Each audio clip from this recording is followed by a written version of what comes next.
The moment Ethan Cole saw the headlights spiral off Highway 29 and vanish into the white abyss, he knew someone was about to die. The blizzard had turned the mountain pass into a screaming wall of ice and fury, the kind of storm that swallowed lives whole and didn't bother spitting out the bones until spring. He should have kept driving. Should have called 911 and let trained professionals handle it. Should have thought about his 7-year-old son waiting at his sister's house 30 miles down the mountain. But Sarah's face flashed through his mind. His wife, frozen beneath the lake ice 5 years ago while he'd hesitated, paralyzed by fear, and his hands were already wrenching the wheel toward the guardrail before conscious thought could override instinct. Not again. Never again. He slammed the truck into park, grabbed the emergency kit from behind the seat, and ran into the teeth of the storm that had already claimed one victim and seemed hungry for a second. Before we begin this journey through ice and redemption, I want to invite you to stay with me until the very end of this story. If it touches you, please hit that like button and drop a comment telling me what city you're watching from. I love seeing how far these stories travel. Now let's step into the blizzard together. The wind hit Ethan like a physical blow the moment he left the shelter of his truck. The temperature had dropped 20 degrees in the past hour, and the snow came at him sideways, each flake a tiny blade of ice that found every exposed inch of skin. His work boots, good enough for the construction sites where he spent his days, found uncertain purchase on the frozen asphalt as he made his way toward where the vehicle had disappeared. The guardrail had been sheared clean through, metal twisted outward like aluminum foil. Ethan's heart hammered against his ribs as he approached the edge, his flashlight beam swallowed almost immediately by the swirling white chaos below. The slope descended at a vicious angle, studded with rocks and skeletal trees that appeared and disappeared in the driving snow like accusations. "Help!" The voice was faint, nearly lost beneath the wind's howl, but it was there. Female. Terrified. Alive. "I'm coming!" Ethan shouted back, though he doubted she could hear him. He looped the climbing rope from his emergency kit around the nearest intact guardrail post, tested it twice, then began his descent into what felt like the mouth of winter itself. The slope tried to kill him 3 times in the first 30 feet. His boots slipped on hidden ice, sending him sliding 10 feet before the rope caught and jerked him to a halt that drove the air from his lungs. A rock that looked solid crumbled under his weight, nearly pitching him headfirst into a cluster of jagged stones below. The wind seemed to have personality and malice, shoving at him from different angles, trying to peel him off the mountainside like old paint. But Ethan had spent 5 years learning to function through fear. 5 years of waking up to an empty bed and a small boy who asked when mommy was coming home. 5 years of moving forward when every instinct screamed to curl up and surrender. He'd learned that you don't conquer fear, you just refuse to let it make your decisions. The SUV had come to rest against a cluster of pines about 60 feet down the slope, its front end accordioned around a boulder the size of a refrigerator. The driver's side was completely crushed, a tangle of metal and shattered glass that made Ethan's stomach turn. Nobody could have survived on that side.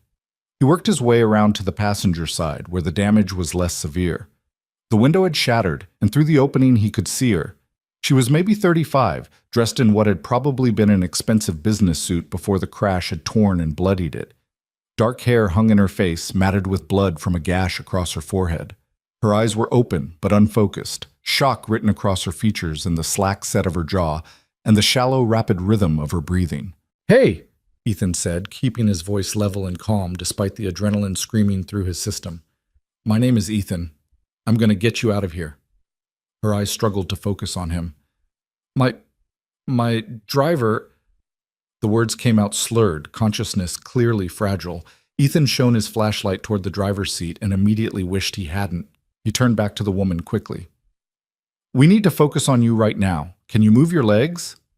She seemed to think about this for a long moment, as if the question was in a foreign language. Finally, she shifted slightly, and Ethan saw her wince but successfully move both feet. "Good. That's good. Arms?" She lifted her right arm, then her left, though the latter movement brought a gasp of pain. "Probably dislocated shoulder," Ethan assessed, his construction site first aid training kicking in. "I'm going to open this door and get you out. It's going to hurt. I'm sorry, but we can't stay here." The door was jammed. The frame bent inward from the impact. Ethan braced his feet and pulled, muscles straining, the cold air burning his lungs as he fought against twisted metal and physics. The wind shrieked around them as if outraged that he dared to resist its claim on this life. The door gave way suddenly, nearly sending him sprawling. He caught himself and immediately leaned in, assessing how to move her without causing more damage. The seatbelt had locked during the crash, holding her in place, but also digging into her shoulder and chest hard enough to leave vicious bruising. "What's your name?" he asked as he worked the seatbelt release. "Vivian." The word came out barely above a whisper. "Vivian Cross."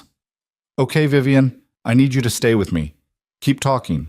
Tell me about yourself." "I was meeting in Portland, driving back to Seattle. Jonathan said we should wait for morning, but I—" She trailed off, her eyes starting to drift closed. "Vivian," Ethan's sharp tone brought her back. "Stay awake. Tell me more. Who's Jonathan?" "My driver. He—" Understanding seemed to penetrate the shock. "He's dead, isn't he?" Ethan didn't answer directly. "Right now I need to focus on keeping you alive. We can't stay with the vehicle. The temperature's dropping fast, and there's no way a rescue team can reach us in this storm. There's an old logging cabin about half a mile east. I've used it before when weather trapped me on this route. We need to get there." I can't walk half a mile. I can barely think straight." "You don't have to walk," Ethan said, already maneuvering his arms under her legs and behind her back. "I'm going to carry you." "You can't carry someone my size that far in this storm." Ethan lifted her out of the vehicle, feeling her sharp intake of breath as the movement jostled her injured shoulder. She was lighter than he'd expected, though still a solid weight in his arms. "You'd be surprised what you can do when the alternative is freezing to death. Now hold on to me with your good arm, and whatever you do, don't let go." The climb back up to the road was infinitely worse carrying another person. The rope that had been his lifeline on the way down was now useless, and he had to pick his way up the treacherous slope with Vivian in his arms, every muscle screaming, his lungs burning with each breath of frozen air. Twice he slipped and barely caught himself, Vivian's body jarring against his chest. "Put me down," she murmured at one point.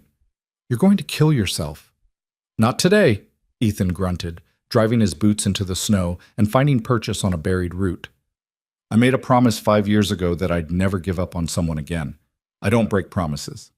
He didn't elaborate, and she was too far gone to ask, but those words seemed to pull from some reserve of strength he didn't know he still possessed. His thighs burned with the effort of climbing. His shoulders felt like they were tearing. His face had gone numb with cold minutes ago. None of it mattered. When he finally crested the ridge and made it back to the road, he wanted nothing more than to collapse and rest. Instead, he carried Vivian to his truck, carefully setting her in the passenger seat and cranking the heat as high as it would go. "Stay awake," he commanded, though her eyes were already drifting shut again. "Vivian, look at me." She forced her eyes open, and for the first time he really saw her, saw past the blood and the shock to the sharp intelligence underneath, currently drowning in pain and cold and trauma, but still there, still fighting.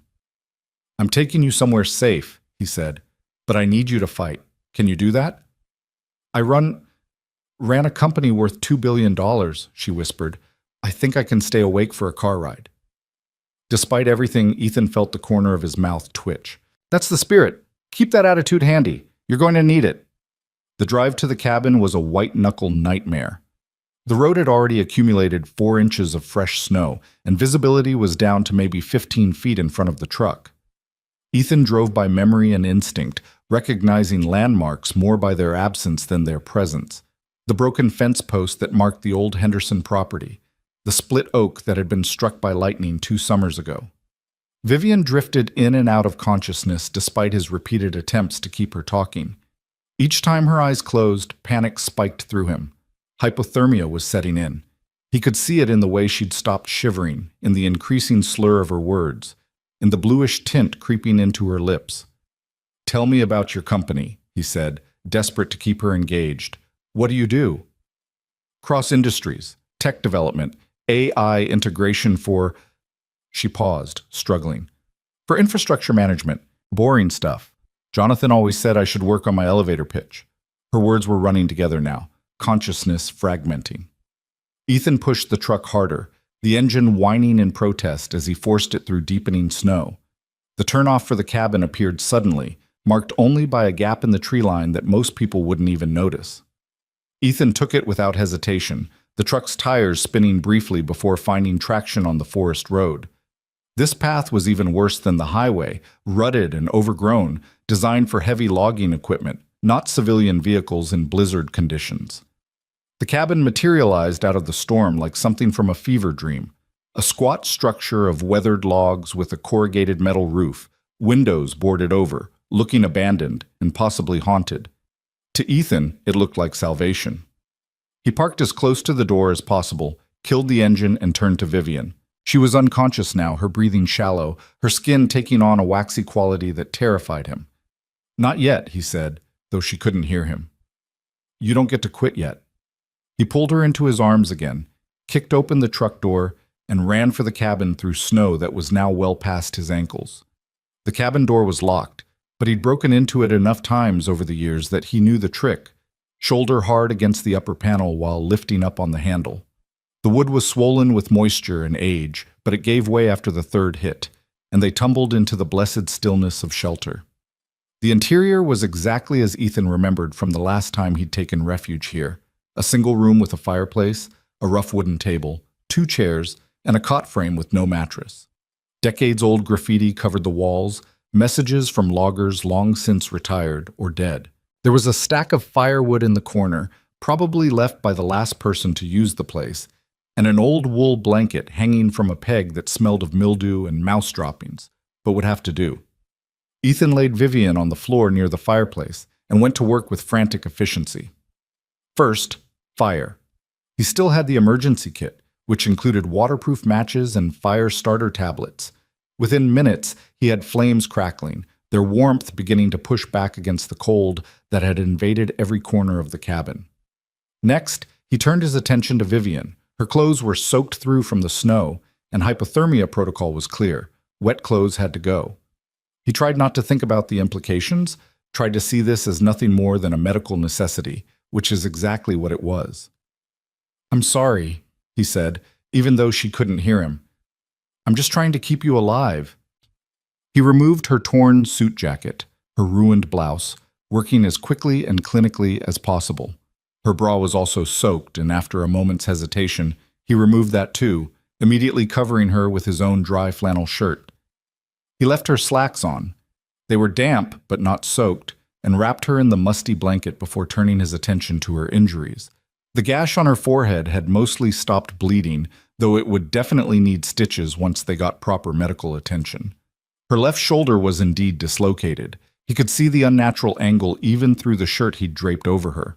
He had some experience with this from construction sites, but it wasn't something he wanted to attempt unless absolutely necessary. Her core temperature was the immediate concern. Even with the fire building, even wrapped in the blanket, she was still too cold, her body's ability to generate heat compromised by shock and injury. Ethan knew what the survival manuals said, knew what any rational person trained in wilderness first aid would do in this situation. That didn't make the decision any easier. He stripped off his own wet outer layers, jacket, boots, socks, leaving only his jeans and undershirt. Then he lay down beside Vivian, pulling her against him and wrapping both of them in the blanket, sharing his body heat with hers in the most direct way possible. It wasn't comfortable. It wasn't pleasant. Her skin was like ice against his, drawing the warmth from his body in a way that made him shiver. But he could feel her breathing, could feel the faint flutter of her heartbeat against his chest, and that was enough. "Come on, Vivian Cross, CEO of whatever company you said," he murmured against her hair. "You survived a wreck that should have killed you. You survived me hauling you up a mountain. Don't you dare give up now." Time lost meaning in the flickering firelight. Ethan fed the fire periodically, reluctant to leave Vivian but knowing they needed the heat. He assessed her injuries more thoroughly as she warmed, noting the extensive bruising across her ribs from the seatbelt, the swelling in her ankle, the countless cuts and scrapes that decorated her arms. The storm continued to rage outside, wind howling through gaps in the cabin's walls, snow piling against the boarded windows.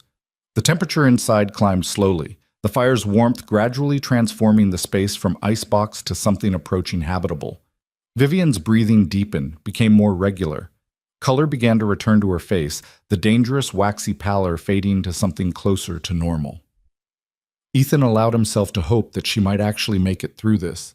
He must have dozed off, exhaustion finally catching up with adrenaline, because the next thing he knew, someone was stirring against him, and a voice, stronger now, confused but conscious, was speaking. What happened? Ethan opened his eyes to find Vivian staring at him with a mixture of disorientation and dawning horror as she registered their situation. The unfamiliar cabin, the fire, the fact that she was wearing his shirt and nothing else, pressed against a strange man under a musty blanket. "It's okay," he said quickly, starting to pull away. "You're safe. You were in an accident, and you were going into hypothermia. I had to get you warm. I wasn't—" "The crash," she interrupted, memory flooding back.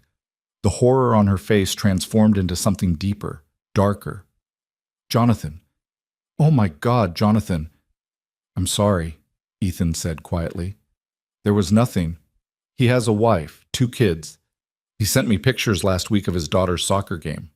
Tears began to stream down her face, and she tried to sit up, gasping as the movement sent pain lancing through her shoulder. "Easy," Ethan said, helping her settle back against the makeshift bedding he'd created from their coats. "Your shoulder's dislocated. Try not to move it." "Who are you?" she asked, looking at him properly for the first time. "Ethan Cole. I was driving back from a job site when I saw your vehicle go off the road. There's no cell service up here, and with the storm, there was no way to get you to a hospital. This cabin was the only shelter for miles." Vivian looked around the Spartan space, taking in the graffiti-covered walls, the ancient fireplace, the complete absence of modern amenities. "Where are we?" "Old logging cabin about half a mile from where you crashed. It's been abandoned for probably 20 years, but it's still structurally sound, and it has a fireplace. In a blizzard like this, that makes it a 5-star hotel." She started to laugh, then winced as the movement aggravated her injuries. "I was in a $10,000 suit this morning. Now I'm in an abandoned cabin wearing some stranger's shirt. For what it's worth, that suit was unsalvageable. And I'm sorry about everything. I did what I had to do to keep you from dying of hypothermia." Vivian looked at him for a long moment, and Ethan saw her truly processing the situation. The fire he'd built, the careful way he'd positioned her near the warmth, the fact that he'd given her his shirt, even though he was now sitting there in just an undershirt in a drafty cabin. "You saved my life," she said quietly. "I pulled you from a wreck and carried you to shelter. Nature and your own body did the rest." "Don't diminish it. I know what hypothermia means. I know—" She paused, clearly struggling with something. "I know what you had to do. Thank you for not making it weird." Despite the grimness of their situation, Ethan found himself smiling slightly. "You're welcome, though I have to say this is definitely the weirdest Tuesday I've had in a while." "It's Tuesday?" "Was when we started this adventure. Might be Wednesday by now." He glanced toward the boarded windows, where wind still howled and snow still fell. "Storm's not letting up. We're going to be here for a while." "My company," Vivian said, trying again to sit up. "I have meetings tomorrow, a board presentation. I need to—" "You need to stay still and let your body recover," Ethan interrupted firmly. "Whatever meetings you have, they'll survive without you. You almost didn't survive tonight. Priorities." She looked like she wanted to argue, but another wave of pain from her shoulder seemed to convince her of the wisdom in his words. She settled back, pulling the blanket more tightly around herself. "You mentioned a promise," she said after a moment. "When you were carrying me up the slope, you said you made a promise 5 years ago." Ethan fed another log into the fire, not looking at her. "My wife died 5 years ago. Went through the ice on Clearwater Lake. I was there. I should have gone in after her right away, but I hesitated, froze up. By the time I moved, it was too late." He finally met her eyes. "I promised myself I'd never hesitate again. Never let fear make me a coward. So when I saw your vehicle go off the road, there wasn't really a choice. There was just what needed to be done." Vivian was quiet for a long time, firelight dancing across her features, revealing and concealing emotions too complex to name. "I'm sorry about your wife." "Me too." Ethan paused. "I have a son, Jamie. He's 7. Staying with my sister tonight because I took a late job. He's probably worried sick by now, but there's no way to contact anyone until this storm clears. What do you do? For work, I mean. Construction, mostly residential, some commercial. I'm a Finnish carpenter by trade, but I take what I can get. Single dad with a mortgage, you know how it is. I really don't, Vivian admitted. My life was very different from that. Board meetings and earnings calls and strategic partnerships. I haven't worried about a mortgage in 15 years. Then what were you doing driving through a blizzard instead of waiting for morning? She was quiet for so long that Ethan thought she might not answer. Finally, she said, "Because waiting feels like weakness. Because I've built an entire empire on the principle that I don't let weather or circumstances or other people's caution dictate my choices. Because..." She laughed bitterly. "Because I'm an idiot who valued getting back to Seattle 3 hours earlier over the life of my driver." "You didn't cause the storm." "No, but I caused us to be in it. Jonathan told me we should wait. I overruled him. I always overrule everyone." Tears began again, silent and devastating. "He has a wife. 2 little kids who are going to grow up without their father because I couldn't stand the idea of spending a night in Portland." Ethan moved closer, not touching her, but near enough to offer presence. "What happened tonight was an accident, a terrible, tragic accident. But weather is unpredictable. Roads are unpredictable. You can make every right choice and still have things go wrong. Is that what you tell yourself about your wife?" The question was sharp, almost cruel, but Ethan heard the pain underneath it, the desperate need to share the guilt with someone who might understand. "No," he said honestly. "I tell myself that I failed her, that I let fear win, that a better man, a braver man would have saved her. And then I get up the next morning and make breakfast for my son and go to work, because that's what you do. You carry it. You don't get to put it down." They sat in silence for a while, the fire crackling, the wind howling, 2 strangers bound together by circumstance and tragedy and the strange intimacy that comes from survival. "Your shoulder needs to be set," Ethan said eventually. "I've done it before, but it's going to hurt. A lot." "More than it hurts now." "Briefly, yes, but then it'll feel better, relatively speaking." Vivian closed her eyes, breathed deeply, then nodded. "Do it." Ethan positioned himself carefully, one hand on her upper arm, the other supporting her shoulder. "On 3. 1, 2. He pulled on 2, not 3, because people always tensed on 3. The shoulder joint relocated with an audible pop that made his own stomach turn. Vivian's scream echoed through the cabin, raw and primal, but mercifully brief. "You son of a..." she gasped. "You said 3." "I lied. People tense up on 3. Makes it harder." He was already tearing strips from his ruined jacket to fashion a sling. "How does it feel?" "Like someone just yanked my arm off and stuck it back on slightly wrong.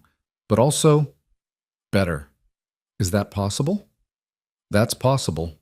He finished the sling and helped her ease her arm into it. "Try not to move it for at least a few days." "A few days? I need to be back in Seattle tomorrow." "Vivian." Ethan kept his voice gentle but firm. "Look outside. Listen to that wind. We're not going anywhere tomorrow. We're going to be lucky if we can get out of here in 2 days. Maybe 3. Her face went through several emotions in rapid succession: denial, anger, fear, and finally resignation. "I've never been trapped anywhere in my life. There's a first time for everything. I don't have clothes or food or my phone or anything. I have some emergency rations in my truck, not gourmet, but they'll keep us alive. As for clothes..." He looked at her wearing his flannel shirt, which hung off her frame like a dress. "We'll figure something out." "This is insane. This whole situation is completely insane." "Welcome to nature. She doesn't care about your schedule or your company or your $10,000 suits. She just is." Vivian started to laugh, a slightly hysterical edge to it that worried Ethan until he realized she was also crying, the laughter and tears mixing together into something that was neither but both. "I'm sorry," she said finally, wiping her eyes with her good hand. "I'm not usually this..." She gestured vaguely at herself. "Emotional." You survived a crash that killed your driver, got hauled up a mountain by a stranger, had your shoulder relocated without anesthesia, and learned you're trapped in an abandoned cabin for the foreseeable future. I think you're entitled to some emotions. When you put it that way, she pulled the blanket more tightly around herself. Thank you. For everything. For risking your life to save mine. For being decent about all of this. For not being weird or creepy or... I have a 7-year-old son, Ethan said quietly. I'd like to think that if I died tomorrow, someone would show his mother the same respect and care that I'm showing you. Basic human decency isn't something to be thanked for. It should just be the baseline. You'd be surprised how rare it actually is. In my world, anyway. Maybe you're in the wrong world. She considered this, firelight casting shadows across her face. Maybe I am. The night deepened around them, the storm showing no signs of abating. Ethan made a trip out to his truck, braving the wind and snow to retrieve the emergency rations, a few bottles of water, and an extra blanket he kept in the back. By the time he returned, teeth chattering and covered in fresh snow, Vivian had managed to scoot herself closer to the fire. I thought you'd frozen out there, she said. Not yet, though I'm starting to understand how it happens. The cold doesn't hurt after a while. It just makes you want to lie down and sleep. That's horrifying. That's hypothermia, your body's way of giving up. He shook the snow from his hair and joined her by the fire, unpacking the meager supplies. We've got protein bars, trail mix, and beef jerky. Not exactly 5-star dining. At this point, I'd eat cardboard. She accepted a protein bar and examined it like it was an alien artifact. I haven't eaten one of these since college. They taste pretty much the same, which is to say, terrible. They ate in companionable silence. The simple act of consuming calories bringing a measure of normalcy to their surreal situation. Outside, the blizzard continued its assault on the mountain, but inside the fire held, and they were warm and alive and together. Tell me about your son, Vivian said after a while. Jamie, right? Ethan's face softened in a way that transformed him, grief and worry giving way to pure love.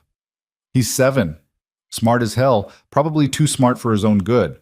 Wants to be a paleontologist this week, though last week it was an astronaut, and the week before that a pizza chef. Ambitious. He doesn't know how to be anything else. He's got his mother's fire, her absolute refusal to accept limitations. Ethan paused. He asks about her sometimes, wants to know what she was like, what she would think of him, and I tell him she would be proud, that she would love the person he's becoming. Does he remember her? Barely. He was 2 when she died. He has more photographs than memories. The pain in Ethan's voice was palpable.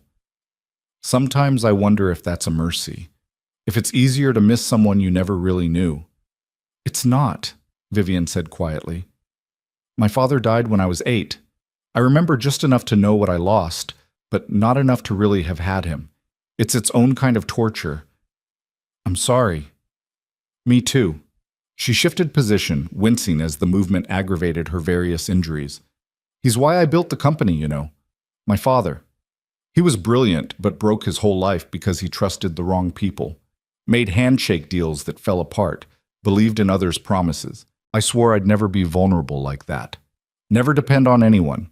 Build something so solid that it couldn't be taken away by someone else's weakness or betrayal. Sounds lonely. It is, but it's safe. Safe and lonely or vulnerable and connected. Hell of a choice. Vivian looked at him with something that might have been respect. You're not what I expected. What did you expect? I don't know, someone simpler, I guess. No offense. None taken. I'm a carpenter who drives a 10-year-old truck and lives in a 3-bedroom ranch with a mortgage I'll probably be paying off until I die. Not exactly complicated. That's what I mean, though. You're not simple at all. She struggled for the words. You're complicated in quiet ways, in ways people probably don't see unless they're trapped in a cabin with you during a blizzard. Is that a compliment? I think it is. The conversation drifted into silence again, but it was comfortable now. The earlier tension dissolved into something approaching understanding. Ethan added more wood to the fire and checked the boards over the windows, ensuring no snow was finding its way inside. Vivian dozed intermittently, her body's need for rest overriding her mind's desire to stay alert. Around what Ethan guessed was 3 in the morning, she woke with a start, crying out from what must have been a nightmare. He was at her side immediately, not touching, but present. "You're safe," he said quietly. "You're in the cabin. The storm's still going, but you're safe." "I dreamed I was still in the car," she whispered. Trapped. Jonathan was trying to tell me something, but I couldn't hear him over the wind. It was just a dream. Was it? He tried to tell me we should wait. I didn't listen. That's not a dream. That's just what happened. Ethan sat down beside her, their shoulders almost touching. "When Sarah died, I had nightmares for 2 years. Every night, the same dream. I'm standing on the ice, she's calling for help, and I'm frozen. Can't move, can't speak, just watching her drown. And every morning, I'd wake up hating myself a little more." "How did you stop?" "I didn't. The dreams just changed. Now sometimes I save her, sometimes I don't. But I'm always moving, always trying. That's what changed, I think. In real life, I finally started trying again. Started being the person who moves instead of freezes. And the dreams followed. So I just have to live with this. For a while, yeah. And then maybe you don't. Or maybe you do, but it doesn't control you anymore. Either way, you survive it. One night at a time." Vivian leaned against him then, just slightly, her good shoulder resting against his. It was the first voluntary physical contact between them, a gesture of trust and exhaustion and desperate need for human comfort. "I'm cold," she admitted, "even with the fire. I'm still cold." Ethan understood what she was asking, what she needed, and what it cost her to admit it. He lay back down, pulling her with him, sharing his warmth as he had hours earlier when she was unconscious. But this was different. This was choice. "Thank you," she whispered against his chest. "Anytime." They lay like that as the storm raged on, two people who had been strangers 12 hours ago, now bound together by survival and circumstance, and the strange alchemy that happens when walls come down and pretense becomes impossible. The fire crackled, the wind howled, and somewhere in the darkness, dawn was coming, though they couldn't see it yet. Morning arrived not with light, but with a subtle shift in the quality of darkness. The wind had finally exhausted itself sometime in the early hours, leaving behind an eerie stillness that felt almost unnatural after the relentless howling. Ethan woke first, careful not to disturb Vivian, who was still pressed against him, her breathing deep and even, with genuine sleep, rather than the shallow unconsciousness of shock. The fire had burned down to embers during the night. He extracted himself slowly from their shared warmth and rebuilt it, coaxing flames back to life with practiced efficiency. His body ached from sleeping on the hard floor, from the exertion of the rescue, from muscles held tense against the cold for too many hours. But they were alive, and in the unforgiving arithmetic of survival, that was the only number that mattered. Vivian stirred as the fire began to throw real heat again, her eyes opening with that moment of disorientation that comes from waking in an unfamiliar place. He watched recognition settle over her features. The cabin, the storm, the crash, all of it flooding back in a sequence that transformed her expression from confused to devastated in the space of a heartbeat. "It wasn't a dream," she said quietly. "No, I'm sorry." She sat up slowly, testing her injuries with the caution of someone learning the new limits of their body. The makeshift sling still held her arm secure, and though she was clearly in pain, she seemed more present than she had been the night before, shock receding to reveal the sharper edges of grief and guilt. "How long did we sleep?" Ethan checked his watch, one of the few pieces of technology that didn't require cell service or electricity. "About 4 hours. It's just past 7. My head of operations will have called the police by now. When I didn't show up for the morning briefing, didn't answer my phone." She looked toward the boarded windows, where weak gray light was beginning to filter through gaps in the wood. "They'll be looking for me. They won't find us until this storm clears enough for helicopters or snowmobiles. The roads are impassable, and even if they weren't, nobody knows we're here. This cabin isn't on any maps. It's not supposed to exist anymore. So we just wait. We wait, and we stay warm and fed and alive so that when rescue does come, we can walk out of here under our own power." He handed her a bottle of water and a protein bar. "Breakfast." She accepted them without complaint, though he could see her eyeing the protein bar with the same skepticism as the night before. I usually have Greek yogurt and fresh berries, prepared by my private chef. Well, your private chef didn't get trapped in a blizzard, so I'd say he made the better choice. Despite everything, she smiled. Fair point. She bit into the protein bar and made a face. These really haven't improved since college. Some things are timeless in their terribleness. They ate in silence for a while, the mundane act of breakfast creating a pocket of normalcy in their surreal situation. Outside, the world was utterly quiet. The kind of deep silence that only comes after heavy snow has blanketed everything, muffling sound itself. "Tell me honestly," Vivian said, setting down the half-eaten protein bar. "How bad is our situation?" Ethan considered lying, softening the truth, but something about the directness in her eyes told him she'd see through it and resent him for trying. "We have enough food and water for maybe 3 days if we're careful. The firewood will last about the same. After that, things get complicated, but the storm can't last forever. Weather reports before I lost cell service said it would blow through in 24 to 48 hours. And if it doesn't, then I'll need to make a trek back to my truck, see if I can get it started, try to reach a point where there's cell service. But that's worst-case scenario thinking. Let's focus on getting through today first." Vivian nodded, processing this information with the same analytical focus she probably brought to board meetings and business negotiations. "What can I do to help? Even with one functional arm, I should be useful for something." "You can help me inventory our supplies more carefully, and later, if you're feeling up to it, you can tell me more about your company. I'm curious what someone builds that's worth $2 billion. You really want to hear about enterprise AI integration and infrastructure management protocols? I really want to hear about something other than the storm and our situation for a while. Distraction is underrated as a survival tool." So she told him. At first, her explanations were guarded, corporate speak carefully designed to reveal nothing of substance. But as the morning wore on and they settled into the rhythm of talking, her language shifted. She began to describe not just what Cross Industries did, but why it mattered to her, the vision she'd had of making cities smarter and more responsive, of reducing waste and improving lives through technology that learned and adapted. "My father would have loved it," she said at one point, staring into the fire.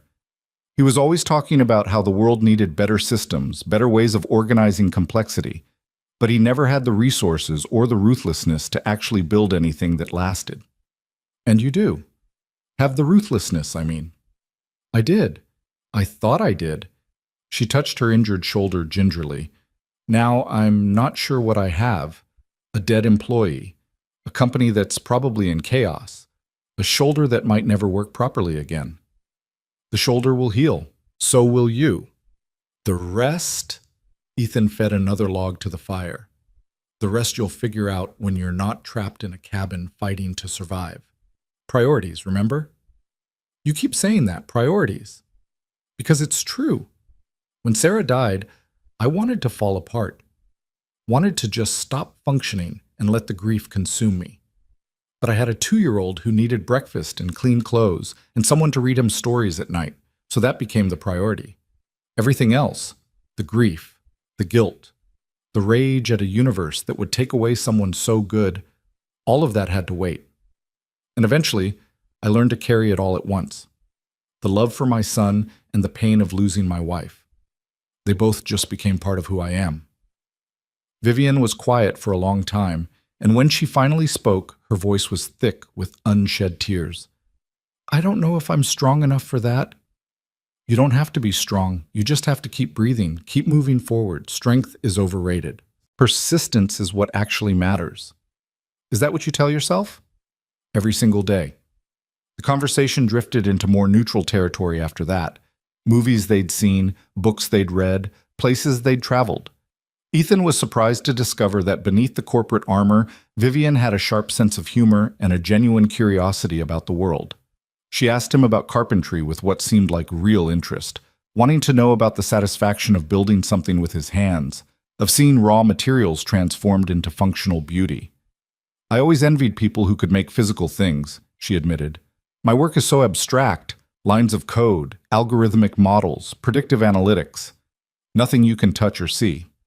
Sometimes I wonder if I'm actually building anything real or just elaborate castles made of data." Does it help people? It should. That's the theory, anyway. Optimize traffic flows, reduce energy waste, predict infrastructure failures before they happen. But I'm so far removed from the actual implementation that I never see the results. Just quarterly earnings reports and board presentations. Sounds lonely. You said that last night, too. It's still true. She shifted position, stretching her legs out toward the fire. What about you? Is your life lonely? Single father, working construction, living in a town small enough that everyone probably knows everyone else's business? Sometimes, Ethan admitted. Dating is complicated when you have a kid. Most women either want to be an instant mother, which is too much too fast, or they're not interested in being any kind of mother, which makes the whole thing pointless. And Jamie has to come first. Always. So yeah, it gets lonely. But I have my son, and I have work I'm good at, and I have a sister who helps when I need it. That's more than a lot of people have. Do you think you'll ever get married again? The question surprised him with its directness. I don't know. I loved Sarah completely. The idea of trying to find that again, of opening myself up to that kind of loss. He shook his head. Some days I think I'd rather just be alone. It's safer. Safe and lonely, Vivian echoed his words from the night before. Seems to be a theme for both of us. Maybe that's why we're here. Universe deciding we both needed to learn something about vulnerability. If that's true, the universe has a terrible sense of timing and an even worse teaching methodology. Ethan laughed, surprised by the sound of it. Can't argue with that. Around noon, though time had become somewhat abstract in the windowless cabin, Vivian asked about Jamie again, and Ethan found himself telling stories he hadn't shared with anyone outside his immediate family. The time Jamie had tried to build a dinosaur trap in the backyard and caught the neighbor's cat instead. The parent-teacher conference where his son had very seriously explained his theory that all math was just counting in different languages. The bedtime ritual of making up increasingly ridiculous stories about a superhero named Captain Pancake who fought crime with breakfast foods. He sounds wonderful, Vivian said, and there was something wistful in her tone that made Ethan look at her more carefully. You don't have kids? No, never wanted them. Or thought I didn't. My work was always the priority, and children seemed incompatible with the life I was building. Now I'm 36, and I'm starting to wonder if I made the right choice. You're 36, not 96. Plenty of people have kids later than that. Not people who work 80-hour weeks and measure success in market share and quarterly growth. What kind of mother would I be? I'd probably schedule quality time in my calendar and delegate bedtime stories to a nanny. Or you'd surprise yourself. People change when they have to, when they want to. Do they? Or do they just become more entrenched versions of what they already were? It was a genuine question, not rhetorical, and Ethan took his time answering. I think people can change if they have a good enough reason. Sarah's death changed me, made me more present, more careful, more aware of how fragile everything is. But it also made me more scared, more protective, sometimes too protective. So maybe we just become different versions of ourselves. Not better or worse, just different. That's either very wise or very depressing. Why can't it be both? She laughed at that, a real laugh that transformed her face, grief and pain temporarily forgotten. You're an interesting man, Ethan Cole. I'm really not. I'm exactly as boring as I seem. The only interesting thing that's ever happened to me is this, and I'd happily trade interesting for boring if it meant you weren't hurt and Jonathan was still alive. The mention of her driver sobered them both instantly. Vivian's face closed off, the brief moment of lightness extinguished like a candle in wind. I need to tell his wife, she said quietly. When we get out of here, before anything else, I need to go to her and explain what happened. Tell her that it was my fault, my decision to drive through the storm. It was an accident, Vivian. The roads were icy, the visibility was terrible. That's not your fault. I made the choice to be on that road. He was there because I ordered him to drive. How is that not my fault? By that logic, every employer is responsible for every accident that happens to every employee ever. You can't control ice, you can't control weather. You made a decision that seemed reasonable at the time, and circumstances conspired to make it tragic. That's not the same as being at fault. You're being too kind. I'm being honest. There's a difference between responsibility and fault.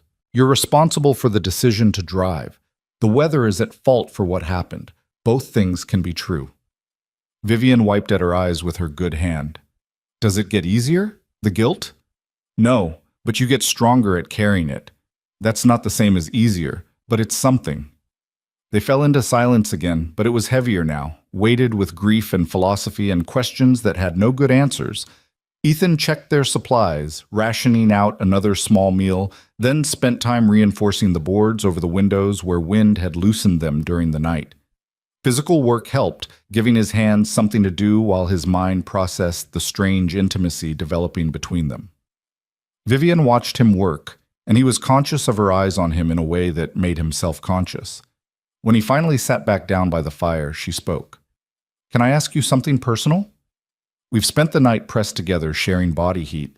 I think we're past the point of too personal. Fair enough. She hesitated, choosing her words carefully. Last night, when you had to remove my wet clothes and share the blanket, were you attracted to me? Even a little? The question hung in the air between them, loaded with complexity and vulnerability. Ethan met her eyes directly. Yes, he said simply. You're a beautiful woman. But that's not what that moment was about. Noticing that someone is attractive and acting on it are completely different things. I needed to keep you alive. Everything else was noise. Thank you for being honest and for being decent. You keep thanking me for basic human behavior. Your standards for men must be pretty low. You'd be surprised, or maybe you wouldn't. She pulled the blanket more tightly around herself. I've dated powerful men, wealthy men, men who seemed perfect on paper, and almost without exception, they saw me as either a conquest or a competition, someone to defeat or someone to possess, never just as a person. Then you've been dating the wrong men. Clearly. Though in my defense, the right men don't usually move in the same circles as billionaire CEOs. Lucky for them. She smiled at that. You don't like rich people much, do you? I don't dislike them. I just don't find wealth particularly interesting. Some of the best people I know are broke. Some of the worst people I know have more money than they could spend in 10 lifetimes. The numbers in your bank account don't tell me anything useful about who you are. What does tell you something useful? How you treat people who can't do anything for you. How you handle failure. Whether you take responsibility for your mistakes. What you do when nobody's watching. He paused. And whether you can admit when you're scared. I'm terrified, Vivian said quietly. Right now, in this cabin, with you. I'm absolutely terrified. Of me? No. Of this. Of feeling comfortable with someone I just met. Of wanting to keep talking to you even though we're trapped here. Of the fact that in less than 24 hours, you've seen me more clearly than people I've known for years. She was crying now, tears streaming down her face. I'm terrified that when we leave here, I'll go back to my company and my board meetings and my empty penthouse, and I'll forget what this feels like. Being real, being seen, being with someone who doesn't want anything from me except for me to stay alive. Ethan moved closer, not quite touching her, but near enough that his presence offered comfort. You won't forget. This isn't the kind of thing people forget. How do you know? Because 5 years later, I can still feel the exact texture of the ice under my hands when I tried to reach Sarah, can still hear the sound it made when it cracked. Some moments burn themselves into you so completely that they become part of your foundation. This is one of those moments for both of us. That's not exactly comforting. No, but it's true. They sat in silence for a while, the fire crackling, the cabin creaking slightly as the wood contracted in the cold. Outside, the world remained frozen and still, a landscape transformed into something alien and beautiful and deadly. Tell me more about Jamie, Vivian said eventually. I want to hear more stories. So Ethan talked, pulling up memories like photographs from a treasured album. He told her about teaching his son to ride a bike, about the solemn concentration on Jamie's face as he'd pedaled independently for the first time, about the elaborate fort they'd built in the living room one rainy weekend, using every blanket and cushion in the house. About the questions Jamie asked that had no good answers. Why do people die? Where did mommy go? Will you die too someday? What do you tell him when he asks those questions? The truth, as best I can, that people die because our bodies stop working, that his mom is gone, and I miss her too, and it's okay to be sad about that. That yes, I'll die someday, but hopefully not for a very long time, and until then I'm going to be here for him every single day. That must be hard, being both parents. Some days it's impossible. I mess up constantly, lose my patience when I shouldn't, forget things I promised to remember, struggle to explain concepts I barely understand myself. But I show up, every morning, every night, through good days and terrible ones. That has to count for something. It counts for everything. The afternoon wore on, and with nothing to do but wait and talk, they did exactly that. Vivian told him about building her company from nothing, about the early days when it was just her and two programmers working out of a garage, surviving on ramen and ambition. About the first major contract that had validated everything she'd worked for. About the moment when she realized she'd built something that would outlast her, that had value beyond her own need to prove herself. But somewhere along the way, it stopped being about the vision and started being about the empire, she admitted. About growth for its own sake, market dominance, crushing competitors.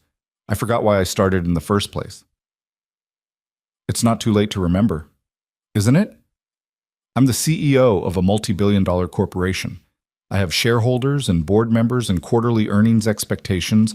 I can't just decide to prioritize meaning over profit. Why not? The question stopped her cold. Because that's not how it works. Because I have responsibilities. Because people depend on me. And what about you? Who do you depend on? She had no answer for that.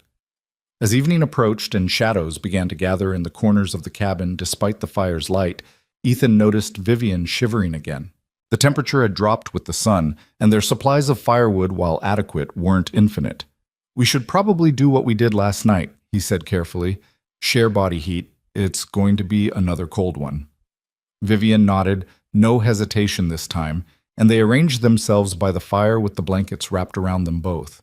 The position was familiar now, comfortable in a way that should have been strange given how recently they'd met. Ethan? Her voice was quiet in the gathering darkness.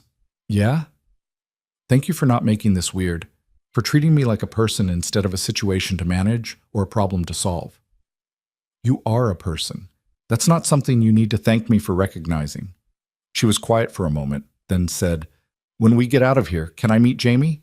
I'd like to meet the person you talk about with so much love. The request surprised him, touched something deep in his chest that he'd carefully guarded for 5 years. I'd like that.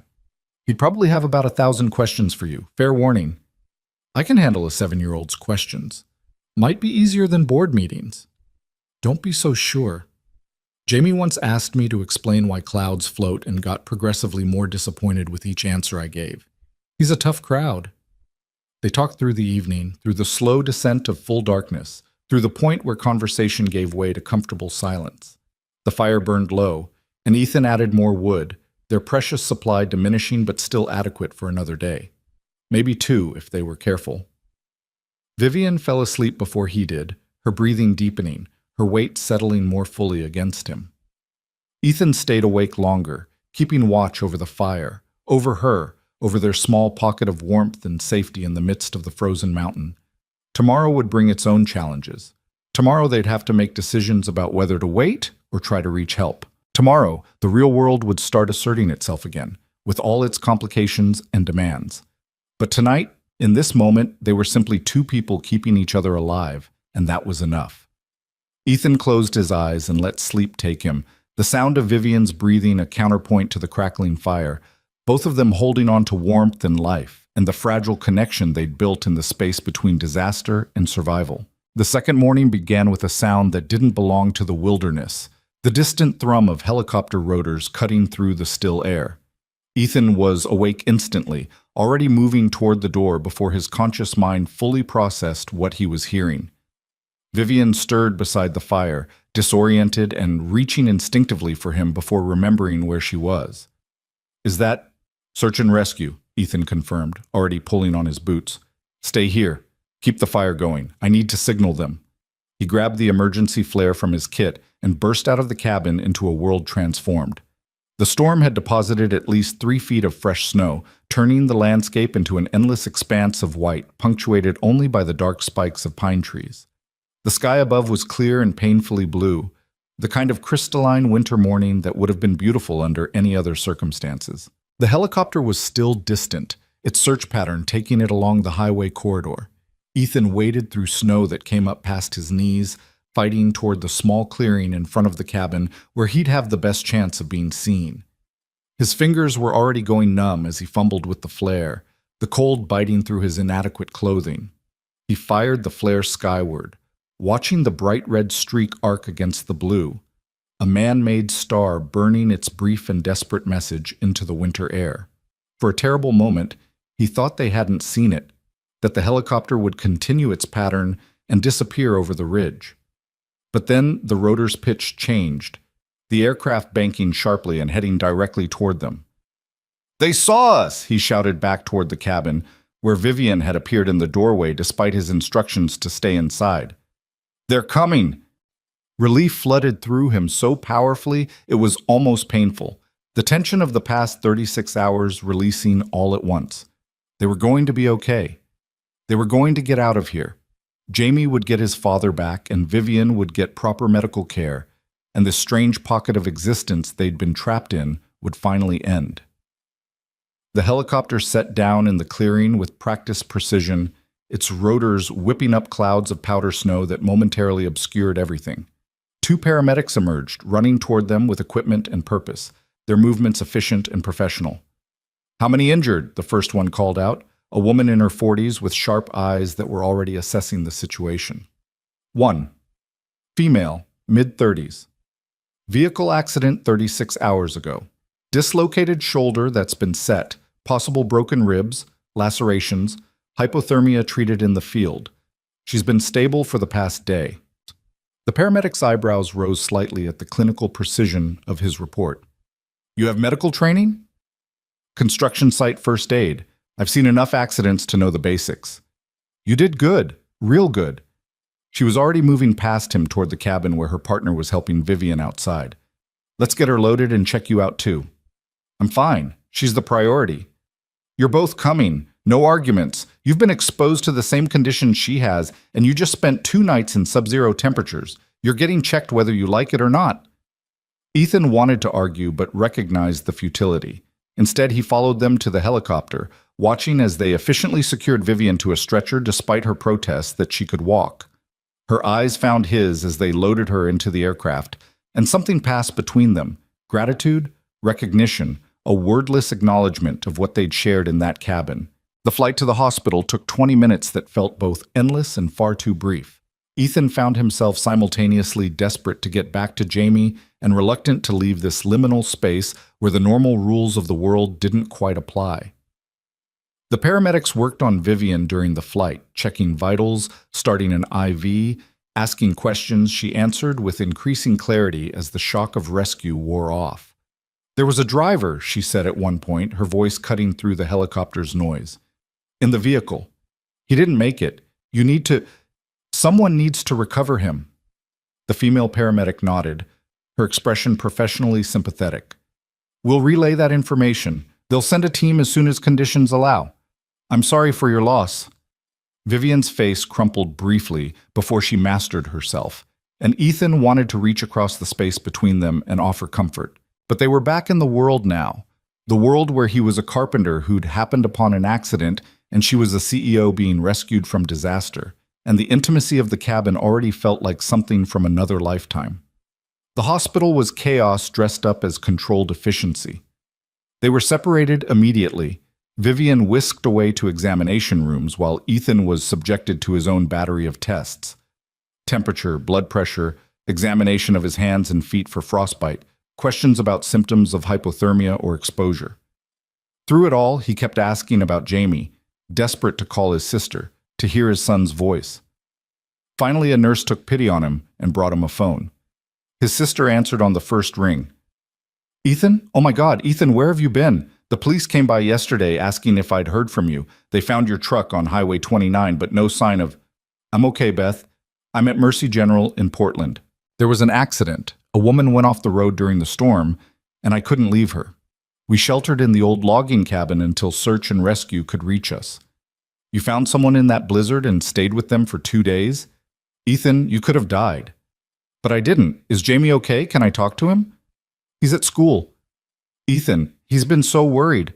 When you didn't come home Monday night and your phone went straight to voicemail, and then the police showed up, I tried to keep it together for him, but he knew something was wrong. Guilt crashed through Ethan like a physical force. I'm sorry. I'm so sorry. I'll make it up to him, I promise. Can you pick him up from school and bring him here? I need to see him. Of course. We'll be there in an hour. Ethan, I'm so glad you're okay. Me too. He hung up and sat in the examination room, suddenly feeling every hour of the past 2 days in his bones. A doctor came by eventually, pronounced him remarkably healthy considering what he'd been through, and suggested he stick around for observation for a few more hours just to be safe. Ethan agreed, partly because arguing seemed exhausting, and partly because he wanted to check on Vivian before he left. Finding her proved more difficult than expected. The hospital staff was tight-lipped about patient information, and it took some persistence before a sympathetic nurse finally told him she'd been moved to a private room on the 4th floor. He made his way there, feeling increasingly out of place in his borrowed hospital scrubs, aware that he probably smelled like wood smoke, an old cabin, and hadn't seen a shower in days. The room was typical of expensive private care, more like a hotel suite than a hospital room, with wood-grain floors and a flat-screen television and furniture that looked like it came from a catalog rather than medical supply. Vivian was sitting up in bed, her shoulder properly immobilized now in a professional brace, an IV in her arm, looking both better and worse than she had in the cabin. Better because she was clean and properly treated. Worse because she'd put her armor back on, the corporate mask settling over her features in a way that made her seem like a stranger. "Hey," he said from the doorway. "Mind if I come in?" Her face transformed when she saw him, the mask dropping away to reveal genuine pleasure mixed with something that looked like relief. "Ethan, please. I was hoping you'd come by before you left." He entered the room, suddenly uncertain about everything. In the cabin, they'd achieved a strange kind of equality born from shared survival. Here, the differences between them were glaringly obvious. Her private room and his county hospital examination. Her expensive care and his basic insurance. Her world and his. "How are you feeling?" he asked, settling into the chair beside her bed. "Like I got hit by a truck, which technically, I suppose I did. The doctors say the shoulder will need surgery, but it should heal completely. The ribs are bruised but not broken. Everything else is just cuts and bruises and—" She trailed off, the unspoken weight of Jonathan's death hanging between them. "Have they contacted his family?" "Yes. His wife is here, actually, in the hospital. I spoke with her briefly before they sedated me for the shoulder reduction." Tears welled in Vivian's eyes. "She was so gracious about it, so kind. She held my hand and told me it wasn't my fault, and all I could think was that she shouldn't be comforting me. I should be comforting her. Her husband is dead because of my decisions." "Vivian, I know what you're going to say, that it was an accident, that I couldn't have known. But that doesn't change the fact that he's dead and I'm alive, and his kids are going to grow up without a father." Ethan reached out and took her hand, the gesture feeling both natural and presumptuous. "You're right. Nothing I say will change that. But punishing yourself won't bring him back either. The only thing you can do now is honor his memory by living better, being better, making different choices." "How? How do I even begin to do that?" "One decision at a time, starting with the next one." He paused, choosing his words carefully. "In the cabin, you talked about forgetting why you started your company, about losing the vision in pursuit of the empire. Maybe this is your chance to find it again." "You make it sound simple." "It's not simple. It's probably the hardest thing you'll ever do. But you survived a crash that killed your driver. You survived hypothermia. You survived 2 nights in an abandoned cabin with a stranger. If you can survive all that, you can survive changing the direction of your life." Vivian was quiet for a long moment, her fingers tight around his. "Will I see you again? After today?" The question hung in the air between them, loaded with possibility and complications. Ethan thought about his life. The small house, the modest income, the 7-year-old who was his entire world. He thought about her life, the boardrooms and the billions, the power and the pressure. They came from different universes that had briefly intersected in a moment of crisis. "I'd like that," he said honestly, "but I don't know what that would look like. Our lives are pretty different." "They are. But maybe—" She hesitated, vulnerability flickering across her features. "Maybe different is exactly what I need. You told me in the cabin that I could meet Jamie. Did you mean it?" "I meant it. Though fair warning, he's going to ask you approximately 1 million questions about your helicopter rescue. He's obsessed with helicopters." "I think I can handle that." She smiled, but it faded quickly. "My assistant is on the way here with my phone and my laptop. As soon as I'm released, I'll be buried in crisis management and damage control and all the things that have piled up over the past 2 days. It would be very easy to let this moment disappear. To go back to my life and let you go back to yours and pretend the cabin never happened. Is that what you want?" "No. But I'm scared that it's what will happen anyway. That the gravity of my normal life will pull me back in, and I'll lose whatever clarity I found in that cabin." Before Ethan could respond, the door opened and a woman in an expensive suit entered, carrying a leather bag that probably cost more than Ethan's truck. She stopped short when she saw him, her expression flickering through surprise and suspicion before settling on professional neutrality. "Miss Cross? I'm so relieved you're all right. When we got the news about the accident, the entire office—" She noticed Ethan again. "I'm sorry. I didn't realize you had a visitor. Should I come back?" "No, Claire, it's fine. This is Ethan Cole. He saved my life. Ethan, this is Claire Morrison, my executive assistant and general keeper of my sanity." Claire's expression shifted immediately to something approaching awe. "Mr. Cole, I can't thank you enough for what you did. If you hadn't found her, if you hadn't—" She blinked rapidly, emotion breaking through the professional facade. "We're all incredibly grateful." "I'm glad I could help," Ethan said, feeling awkward under her intensity. Claire set the leather bag on the bedside table and immediately went into efficiency mode, pulling out devices and chargers with practiced precision. "I have your phone, your laptop, your tablet. The board has been calling constantly. Michael wants to schedule an emergency meeting as soon as you're feeling up to it. The press has gotten wind of the accident, so we're going to need to draft a statement. And Jonathan's wife, she asked if you'd be willing to speak at the funeral. It's scheduled for Saturday." Ethan watched Vivian's face as Claire talked, saw the weight settling back onto her shoulders, the corporate mask reasserting itself with each piece of information. This was her world, and he was watching her disappear back into it in real time. "I'll speak at the funeral," Vivian said quietly. "As for the rest, tell Michael I'll be available for a meeting on Monday. Not before. Tell the press that I'm recovering and grateful to the rescue teams and to the stranger who stayed with me.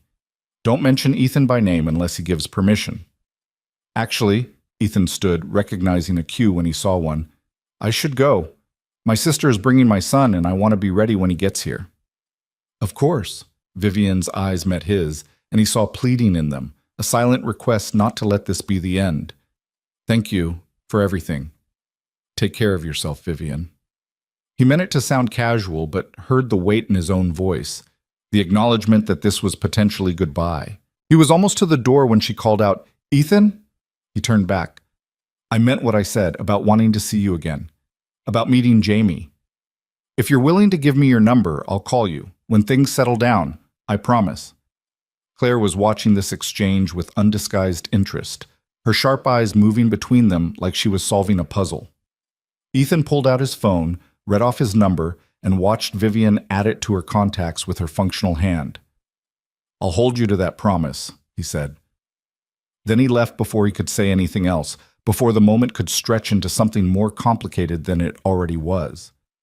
The hallway seemed too bright after the dimness of her room, the hospital sounds too loud, the normal world reasserting itself with uncomfortable force. Jamie arrived like a small hurricane, bursting into the waiting area and launching himself at Ethan with enough force to nearly knock him over. "Dad! Dad! You're okay! Aunt Beth said you helped someone in the snow and you were a hero, and the police were looking for you, and—" He pulled back, eyes wide and serious. "I was really scared." Ethan dropped to his knees, pulling his son into a proper hug, breathing in the familiar smell of kid shampoo and playground dirt and home. I know, buddy. I'm so sorry I scared you. I'm okay. Everything's okay now. Where were you? What happened? So Ethan told him, editing out the worst parts but keeping the essential truth, the accident, the cabin, keeping someone safe until help could arrive. Jamie listened with the intense focus he brought to anything that captured his imagination, asking questions that were sometimes profound and sometimes completely random. Was she nice? The lady you saved? She she's very nice. Can I meet her? Ethan glanced at his sister, who raised her eyebrows in a way that said they'd be having a longer conversation about this later. Maybe. We'll see. Did you see the helicopter? Was it cool?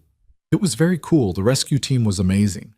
I want to be a helicopter pilot now, not a paleontologist. Helicopter pilots save people. They do. Though paleontologists are pretty important too. Beth caught his eye over Jamie's head, and Ethan saw the concern there. The question she wasn't asking in front of his son. He gave her a small smile that he hoped conveyed that he was okay, that this was a conversation for later, that right now he just needed to hold his kid and remember why survival had mattered so much. They left the hospital together, stepping out into afternoon sunshine that felt almost aggressively cheerful given everything that had happened. Jamie chattered the entire drive back to Beth's house, his 7-year-old brain already processing the adventure into something epic and exciting, the fear already being rewritten into story. That night, after Jamie had finally crashed from exhaustion and excitement, after Beth had fed him dinner and run him a bath and tucked him into the guest room bed, Ethan and his sister sat at her kitchen table with coffee that had gone cold an hour ago. So, Beth said, in the tone that meant she was about to ask questions he might not want to answer. This woman you saved, what's her name? Vivian Cross? Beth's eyes widened. As in Cross Industries' Vivian Cross? The tech billionaire? Apparently. Ethan, you spent 2 nights alone in a cabin with one of the richest women in the Pacific Northwest? I spent 2 nights keeping another human being alive. Her bank account wasn't really relevant to the situation. But you like her. It wasn't a question. Ethan thought about lying, about brushing it off as gratitude and proximity, and the weird intimacy of survival. But this was Beth, who'd held him when he cried after Sarah's funeral, who'd taken Jamie for countless weekends so he could work extra jobs, who knew him better than almost anyone. Yeah, I like her, which is completely insane because we live in different worlds, and this will never work, and I'm probably just projecting because of the intensity of the situation. Or, Beth said gently, you're a widower who's been alone for 5 years and finally met someone who makes you feel something other than grief and responsibility. That's allowed, you know. You're allowed to feel things for someone. She's a billionaire CEO, Beth. I'm a carpenter with a mortgage and a 7-year-old. What kind of future could we possibly have? I don't know. But maybe you owe it to yourself to find out. You've spent 5 years putting everyone else first.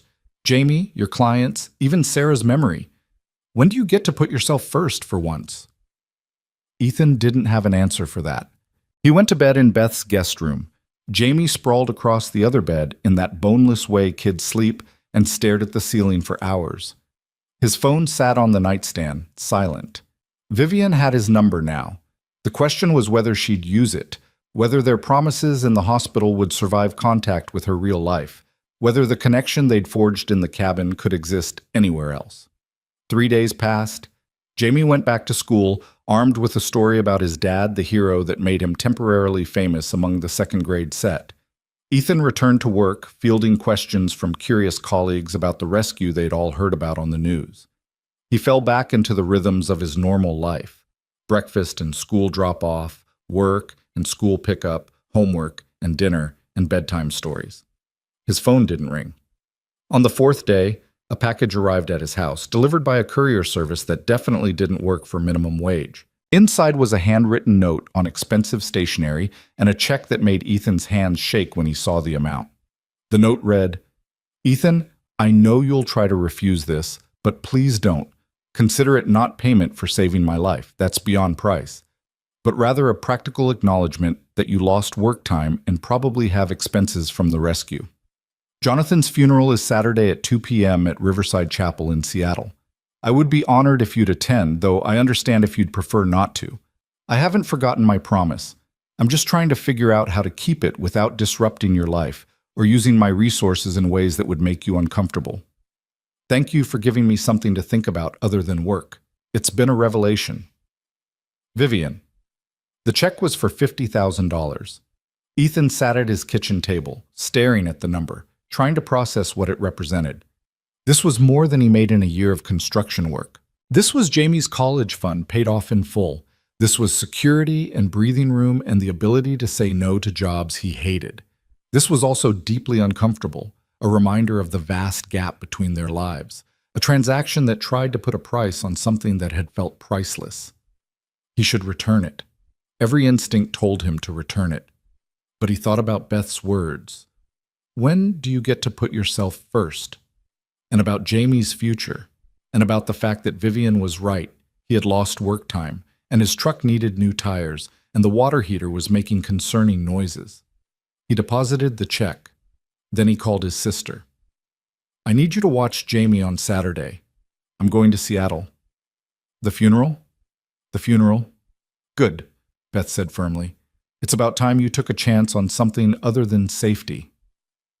Saturday arrived cold and clear, the kind of winter day that made the Pacific Northwest look like a postcard. Ethan borrowed a suit from a friend, made sure Jamie was settled with Beth, and made the drive to Seattle feeling like he was heading toward something significant but couldn't quite name what. Riverside Chapel was exactly what he'd expected. Elegant, expensive, filled with people in designer suits and dresses that probably cost more than his truck. He felt immediately out of place, a carpenter in a borrowed suit surrounded by corporate executives and tech industry elite. He almost turned around and left. Then he saw Vivian. She was standing near the front of the chapel, wearing a simple black dress and the brace that still immobilized her shoulder. She looked thinner than he remembered, exhausted in a way that went beyond physical, grief written into every line of her body. She was talking to an older woman who had to be Jonathan's wife, their heads bent together in conversation that looked painful and necessary. Ethan waited, unwilling to intrude, watching as Vivian navigated the crowd with practiced grace, despite the obvious cost to her composure. Several times he saw her mask slip, saw raw emotion flicker across her face before she controlled it. She was performing, he realized, playing the role of the strong CEO who had everything under control, when what she really needed was to break down and grieve. The service was beautiful and heartbreaking, full of stories about Jonathan's life, his dedication to his family, his quiet competence and kindness. Vivian spoke briefly, her voice steady but thick with emotion, talking about his professionalism and his humanity, about the gap between what employees meant on paper and what they meant in reality. She didn't mention her own decisions or guilt, but Ethan heard it underneath every word, the weight she was carrying visible to anyone who knew to look. Afterward, as people filtered out of the chapel toward the reception, Vivian finally spotted him. Her face transformed, relief and something that looked like joy breaking through the grief, and she made her way toward him through the crowd. You came, she said when she reached him, and her eyes were bright with unshed tears. You invited me, and I wanted to pay my respects, he paused. How are you holding up? I'm not, but I'm very good at pretending. She glanced around at the crowd, then back at him. Can we get out of here, just for a few minutes? I need to breathe. They slipped out a side door into a small garden behind the chapel, winter bare but peaceful, away from the murmur of mourners and corporate condolences. Vivian wrapped her good arm around herself, the January cold biting despite her coat, and Ethan instinctively moved closer without quite touching her. Thank you for the check, he said. You didn't have to do that. I know, but I wanted to. Did you cash it? I did. After arguing with myself for about an hour. He studied her face, seeing the exhaustion etched there. Have you slept at all since the hospital? Not really. Every time I close my eyes, I'm back in the SUV, or I'm watching Jonathan try to control the vehicle, or I'm reliving the moment I told him to drive despite the storm warnings. She turned to face him fully. The company wants me to take time off, medical leave. My board actually voted on it. Can you believe that? Like I'm broken and need to be fixed before I'm allowed back. Maybe they're right. Her eyes flashed. You're supposed to be on my side. I am on your side. Which is why I'm telling you that you look like you haven't slept in a week. You're still recovering from serious injuries, and you just lost someone who worked for you for years. Taking time to heal isn't weakness, Vivian. It's wisdom. She looked away, jaw tight. I don't know how to do nothing. My entire identity is built around work, around productivity, around always moving forward. If I stop, if I just sit with this grief and guilt, I'm afraid I'll drown in it. Then don't do nothing. Do something different. Something that matters to you beyond quarterly earnings and board meetings. He paused, taking a risk. You said you wanted to meet Jamie. The offer still stands. Vivian's expression softened, vulnerability breaking through the defensive walls. I'd like that. When? Tomorrow? I could drive back up here, or you could come down to Maple Falls. It's about an hour south.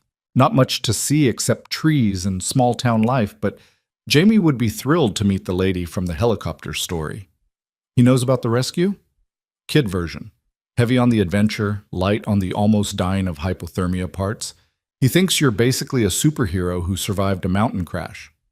I'm not sure I can live up to that expectation. You don't have to. You just have to show up and answer his 1,000 questions about helicopters and mountains and whether you were scared. He's 7. Authenticity matters more than performance. Vivian was quiet for a long moment, and Ethan could almost see her working through the implications, the ways this invitation could complicate both their lives. Finally, she said, I'll come to you tomorrow. If you give me your address, I'll drive down in the morning. You sure you should be driving? Your shoulder is healing fine. The doctors cleared me for normal activities as long as I'm careful. Besides, I need to prove to myself that I can get in a vehicle again without having a panic attack. Her smile was brittle. Exposure therapy, right? If you're sure.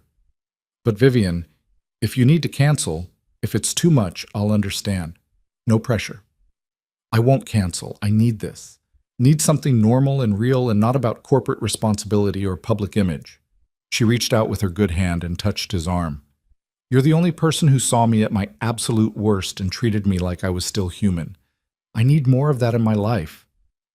They stood in the garden a while longer, the sounds of the reception drifting through the chapel walls, neither quite ready to return to the performative grief of funeral rituals. A light snow began to fall, delicate flakes that caught in Vivian's dark hair like tiny crystals. I should get back, she said finally. Jonathan's wife asked if I'd say a few words at the family gathering. Private, just close friends and relatives. It's going to destroy me, but I owe her that much. You owe yourself some kindness too, remember that. I'm working on it. She squeezed his arm once, then let go.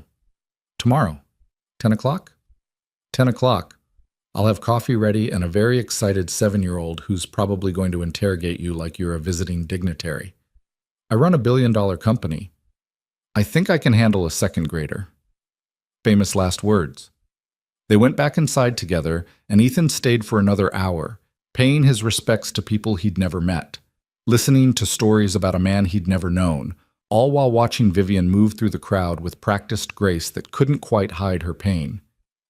When he finally left, she caught his eye across the room and mouthed, tomorrow. A promise, and a lifeline all at once.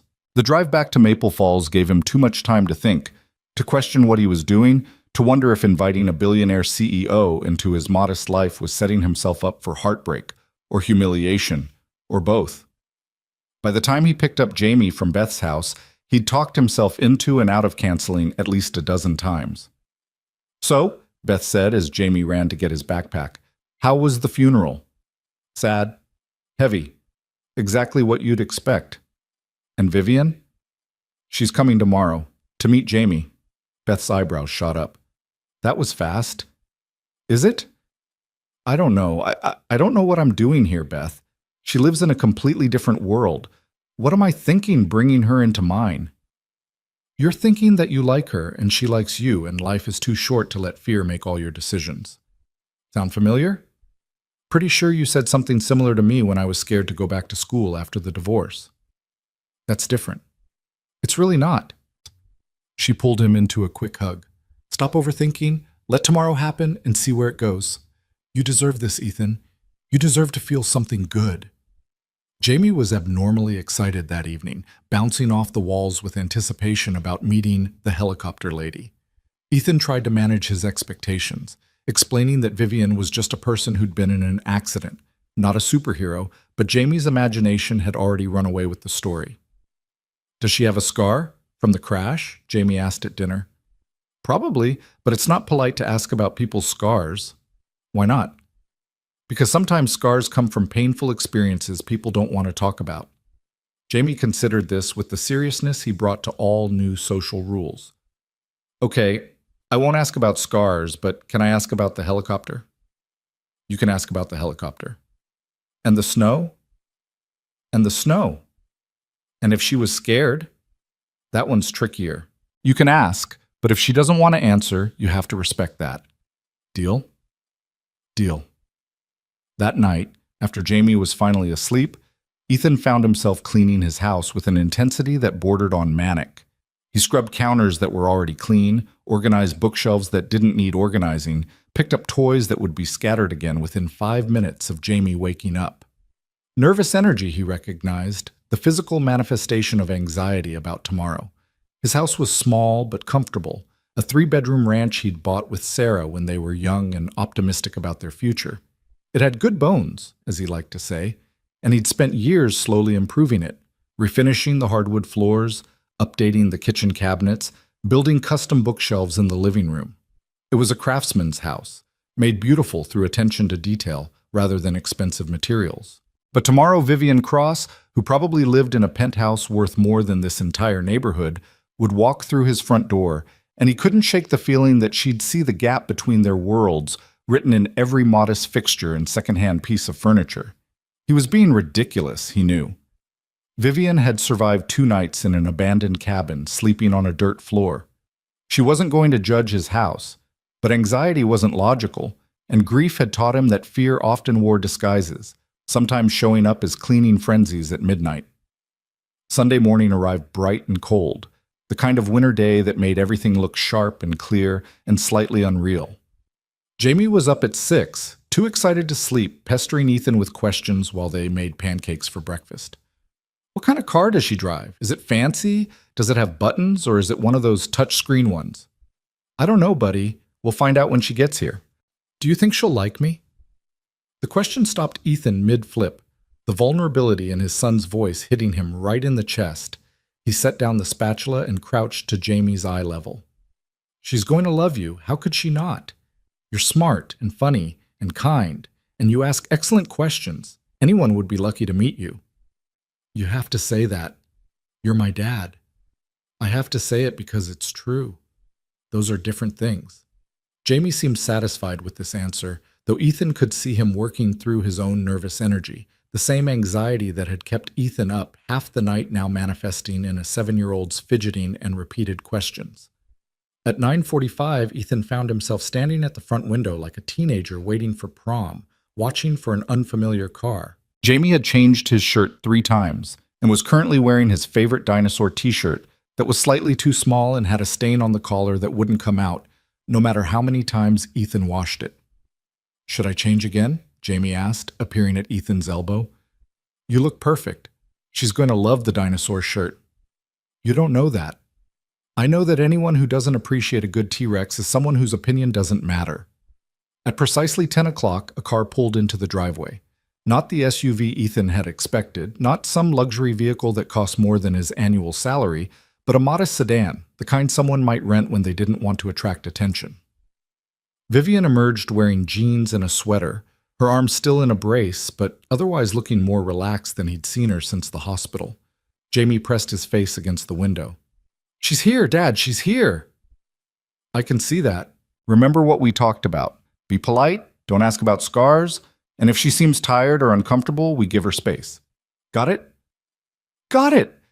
Ethan opened the door before Vivian could knock, and for a moment they just looked at each other, the strangeness of this situation hitting them both simultaneously.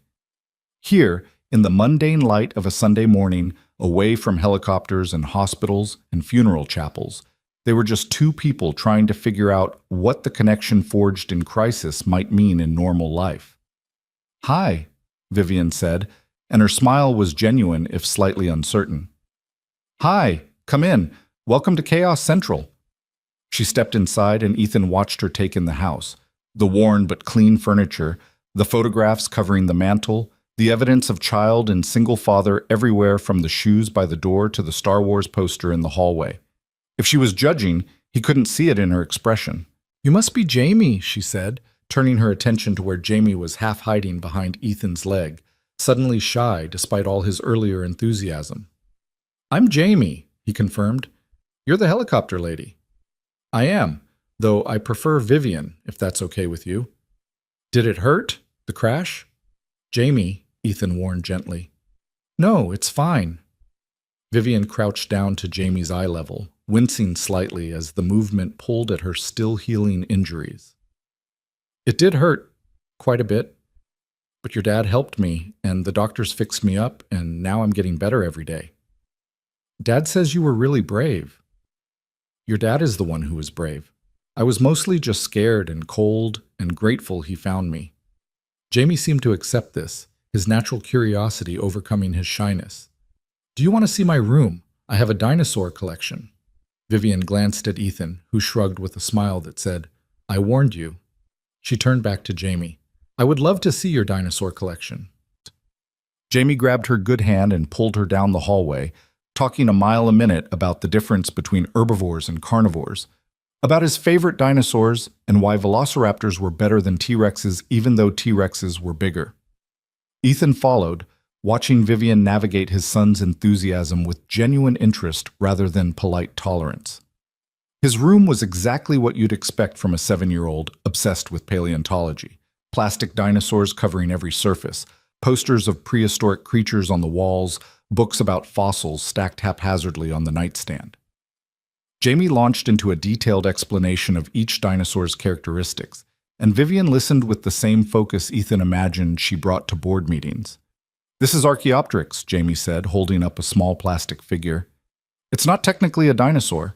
It's a transitional species between dinosaurs and birds. Most people don't know that." "I didn't know that," Vivian admitted. "You clearly know a lot more about this than I do." Jamie beamed, and Ethan felt something in his chest loosen. This was going to be okay. They spent the next hour in easy conversation, moving from Jamie's room to the kitchen where Ethan made coffee and set out cookies he'd baked the night before. Jamie peppered Vivian with questions about the helicopter rescue, about what it felt like to fly, about whether she'd been scared. She answered each question honestly, but age-appropriately, treating him like a person whose curiosity deserved respect. "Can I show you something?" Jamie asked eventually, disappearing into his room before either adult could respond. He returned carrying a shoebox, which he set carefully on the table. "These are pictures of my mom. Dad keeps most of them on the wall, but these are special ones I keep in my room." Ethan tensed, uncertain where this was going, but Vivian handled it with the same grace she'd shown everything else. "I'd be honored to see them." Jamie pulled out photographs one by one. Sarah at the beach, Sarah holding newborn Jamie, Sarah and Ethan on their wedding day. He narrated each picture with the matter-of-fact tone children use when discussing things they don't fully understand but have learned to accept. "She died when I was little. I don't remember her much, but Dad tells me stories. He says she would have liked my dinosaur collection." "I bet she would have loved it," Vivian said quietly. "These are beautiful pictures. Thank you for sharing them with me."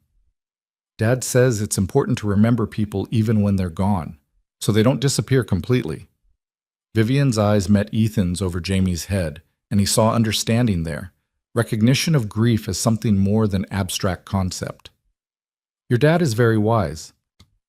After lunch, grilled cheese sandwiches that Jamie insisted on helping make, Jamie asked if Vivian wanted to see the fort in the backyard. It was a structure Ethan had built the previous summer, a simple platform with walls and a roof, but Jamie treated it like a castle. "I'll stay down here," Ethan said. "Give you two some space." "Nonsense," Vivian replied. "I want to see this legendary fort I've been hearing about." The backyard was small but well-maintained, the fort tucked into one corner under a large oak tree. Jamie scrambled up the ladder with practiced ease, chattering the entire time about the improvements he wanted to make, the additions Ethan had promised to help with in the spring. Vivian climbed more carefully, mindful of her shoulder, and Ethan spotted her from below, ready to catch her if she slipped. Once they were all inside the small space, Jamie proudly showed off the features. The window he could close with a piece of plywood, the secret compartment where he kept special rocks, the rope ladder on the backside for emergency escapes. "This is pretty impressive," Vivian said, running her good hand along the smooth joints where Ethan had connected the boards. "Your dad built this himself?" "He builds lots of stuff. He's really good at it. He says when I'm older, he'll teach me how to use the tools." "I bet he will." She turned to Ethan. "You built this?" "Guilty. It's not fancy, but it's solid. Should last him until he's too cool for forts." "I'm never going to be too cool for forts," Jamie declared. "Forts are awesome." They stayed in the fort for a while, Jamie showing Vivian his collection of pine cones and interesting rocks, explaining the elaborate games he played up here. Eventually, the cold drove them back inside, and Jamie, worn out from excitement and social performance, settled on the couch with a book. Ethan and Vivian retreated to the kitchen where he refreshed their coffee and they could talk without little ears overhearing. "He's wonderful," Vivian said quietly. "Truly. You've done an amazing job raising him. Most days I feel like I'm barely holding it together, but he makes it easy. He's naturally kind, naturally curious. That's all Sarah. I'm just trying not to screw up what she started. I don't think you're giving yourself enough credit." She wrapped her hands around the coffee mug, and Ethan noticed they were trembling slightly. "Being here, seeing this, your home, your son, your life, it's making me question everything about mine. That wasn't my intention. I know, but it's happening anyway." She set down the mug and looked at him directly. "In the cabin, you asked what I was building that was worth $2 billion. I gave you the corporate answer: technology, infrastructure, innovation. But the real answer is I don't know anymore. I built an empire, but I don't know what it's actually for, what it means, whether it matters." "Vivian, let me finish, please." She took a breath. "You built that fort for Jamie because you love him. You built this house into a home because it matters to you. Everything you create has purpose and heart and meaning. My company has shareholders and quarterly targets and market dominalization strategies. I can't remember the last time I built something because I loved it rather than because it would increase our valuation." Ethan moved closer, not quite touching, but near enough that his presence offered support. "So change it. You're the CEO. You have the power to redirect the company toward things that matter to you. It's not that simple. The board will fight you, will push back, will tell you it's not profitable or sustainable or aligned with their vision, and you'll have to decide whether you work for them or they work for you." She laughed, but there was no humor in it. "You make it sound like I can just walk into the boardroom and declare we're changing everything. Can't you?" The question hung in the air between them, challenging and sincere. Vivian stared at him like he'd suggested she could fly by flapping her arms hard enough. "I've spent 15 years building credibility, proving myself, establishing authority. If I suddenly start talking about purpose over profit, about meaning over market share, they'll think the crash damaged more than my shoulder. Or they'll think you survived something that clarified your priorities. That's not weakness, Vivian. That's growth. You don't understand what it's like in my world, the pressure, the expectations, the constant scrutiny. You're right. I don't understand that world, but I understand what it's like to have your life shattered and have to rebuild it into something new. And I know that rebuilding based on what other people expect never works. It has to be based on what you actually want, what actually matters to you." Vivian was crying now, tears sliding silently down her face. "I don't know what I want. I've been so focused on what I should want, success, growth, dominance, that I forgot to ask what would actually make me happy." Ethan did touch her then, his hand gentle on her arm. "Then maybe start there. Not with board meetings or strategic plans, just with the simple question of what would make you happy." "That's terrifying." "Most worthwhile things are." They stood in his kitchen, the afternoon light slanting through the windows, Jamie's voice drifting from the living room as he talked to himself while reading, and Ethan felt the moment's significance like a physical weight. They were standing at a crossroads, both of them, where the choices they made in the next few weeks or months would determine whether the connection forged in that cabin could survive in the complicated reality of their actual lives. "I should go," Vivian said finally, wiping her eyes. "I've imposed on you long enough." "You haven't imposed." But if you need to leave, I understand. She nodded but didn't move toward the door. Instead, she said, "Can I ask you something? And will you promise to answer honestly?" "Of course." "Do you think this," she gestured between them, "could actually work? Or are we both just caught up in the intensity of what happened in that cabin, projecting meaning onto something that was just survival?" Ethan took his time answering, wanting to get it right. "I think what happened in the cabin was real. The connection, the vulnerability, the way we saw each other without all the usual defenses, that was genuine.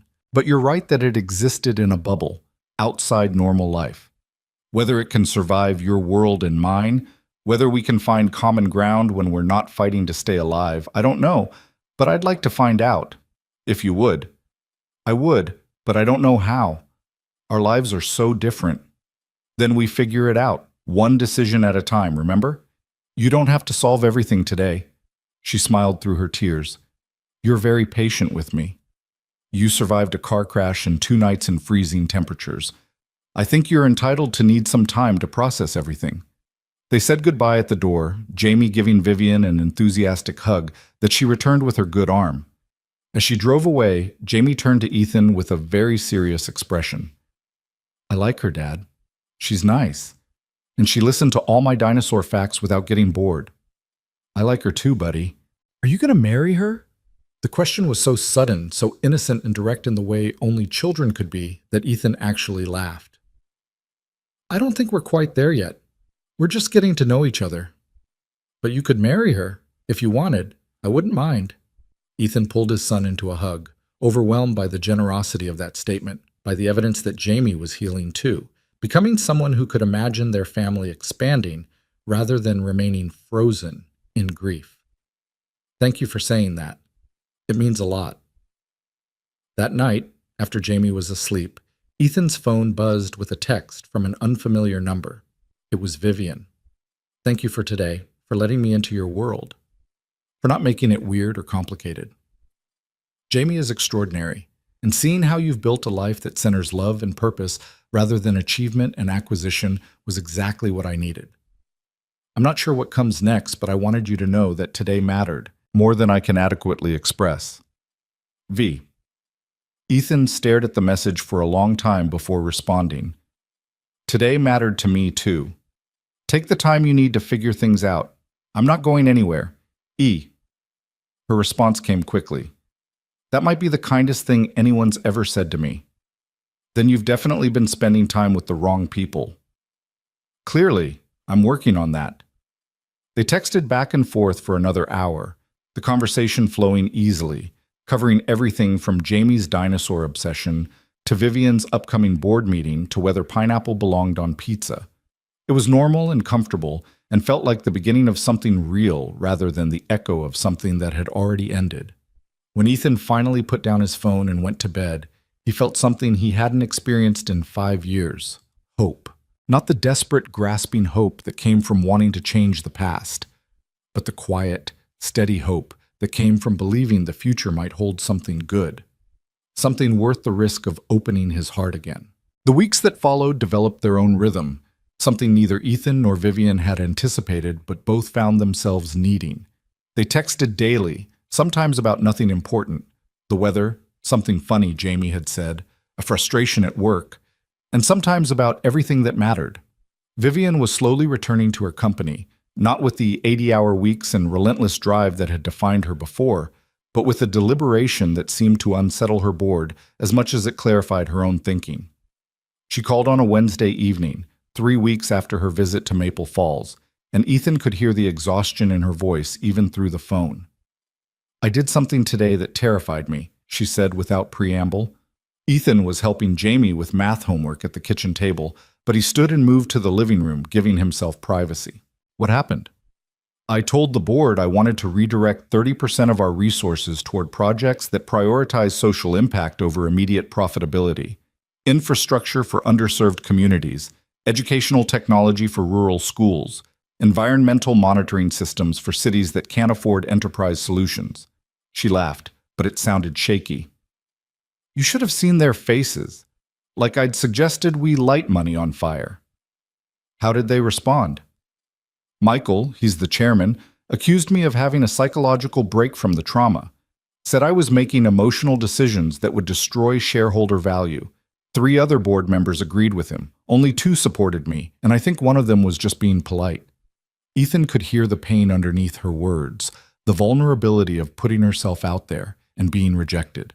What did you say? I told them that I'd spent 15 years building this company according to their definition of success, and it had left me empty. That I'd survived something that most people don't survive, and it had clarified what actually matters. That if they wanted to remove me as CEO for prioritizing purpose alongside profit, they could call a vote, but I wasn't backing down. Vivian, that's incredible. That took real courage. It took rage, mostly. Rage that they thought they could tell me what my own company should stand for. Rage that they were more concerned about quarterly earnings than Jonathan's kids growing up without a father. Her voice broke slightly. Rage that I'd let them shape me into someone who would have agreed with them a month ago. So what happens now? They tabled the discussion pending a comprehensive strategic review, which is corporate speak for giving me enough time to either come to my senses or give them ammunition to replace me. But Ethan, I don't care. For the first time in my professional life, I genuinely don't care if they fire me. I'd rather lose the company doing something meaningful than keep it by selling out everything I learned in that cabin. Pride swelled in Ethan's chest, fierce and protective. I'm proud of you. That must have been terrifying. It was, is. I keep waiting for the panic to hit, for the fear of losing everything I've built to overwhelm me. But mostly I just feel relieved, like I finally stopped pretending to be someone I'm not. They talked for another hour, Vivian processing the day's events while Ethan listened and occasionally offered perspective. When they finally hung up, he found Jamie standing in the doorway, pajama-clad and curious. Was that Vivian? Yeah, buddy, she had a hard day at work. Is she okay? She will be. She did something really brave today. Jamie nodded seriously, processing this. I like her, Dad. I hope she comes back to visit soon. Me too. But 2 days later, she did. It wasn't planned. She simply showed up Friday evening, looking exhausted and raw and more real than Ethan had ever seen her in professional contexts. She was wearing jeans and an old sweater, her arm still in a brace, but less restrictive than before.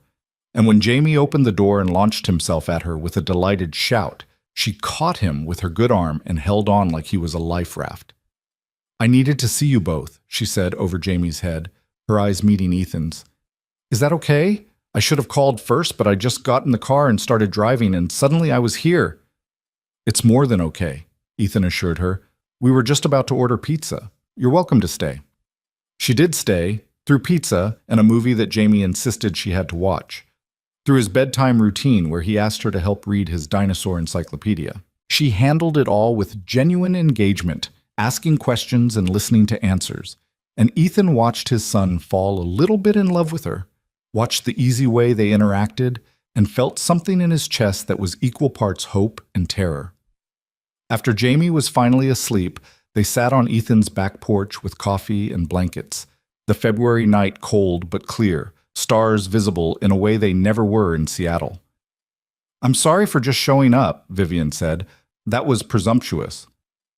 Stop apologizing for wanting connection. You're allowed to need people. I'm not very good at it. Needing people, I mean. I've spent so long being self-sufficient, proving I don't require anyone's help or support, that I've forgotten how to ask for it. You're doing fine. You showed up. That's asking.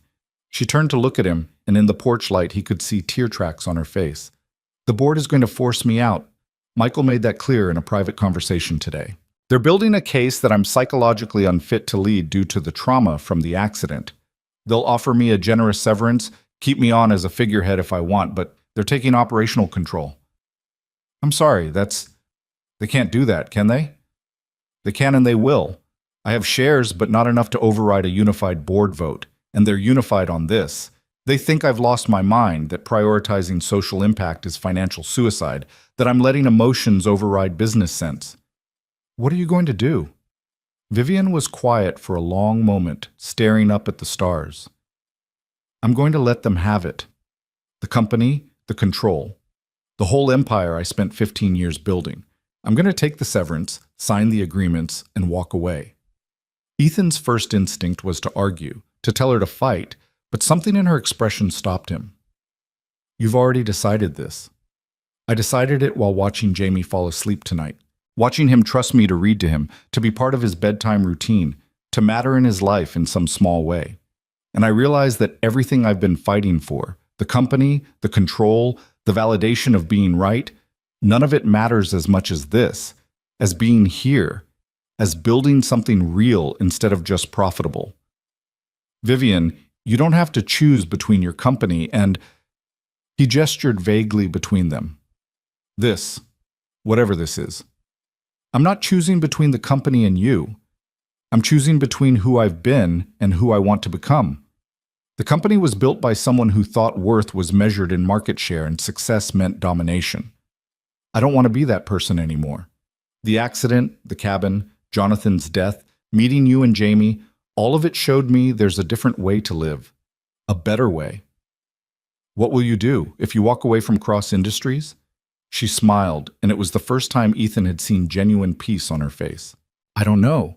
And that terrifies me and excites me in equal measure. Maybe I'll start something new, something smaller and more focused on actual impact rather than growth for its own sake. Maybe I'll take time to figure out who I am when I'm not a CEO. Maybe I'll make mistakes and fail and have to rebuild from nothing. But at least it will be authentic. At least it will be mine." They sat in silence for a while, the weight of her decision settling over them both. Finally, Ethan said, "You know you're welcome here, right? I don't mean that you have to move to Maple Falls or change your entire life, just that whatever you decide, wherever you end up, Jamie and I, we're here, if you want us to be." Vivian turned to him fully, setting down her coffee cup. "Is that what you want? Because I need to know, Ethan. I need to know if this is real, or if I'm projecting meaning onto something that was just circumstantial intimacy. If I walk away from my company, if I rebuild my life, I need to know whether I'm doing it towards something or just away from what I had." It was the most direct she'd been, cutting through all the careful dancing around feelings they'd been doing for weeks. Ethan took a breath, knowing his answer would change things irrevocably. "I think I started falling for you in that cabin," he said quietly. "When you asked me about my promise, when you let yourself be vulnerable despite being terrified. And every conversation since then, every text and call and visit has just confirmed what I already knew. You're brilliant and complicated and wounded and brave, and you make me want to be better than I am. So yes, this is real. At least for me." "I'm a mess," Vivian whispered. "I'm unemployed as of next week. I have no idea what I'm doing with my life. I'm still in physical therapy for my shoulder, and I cry at random moments because I can't stop thinking about Jonathan's kids. You could find someone so much simpler, so much easier.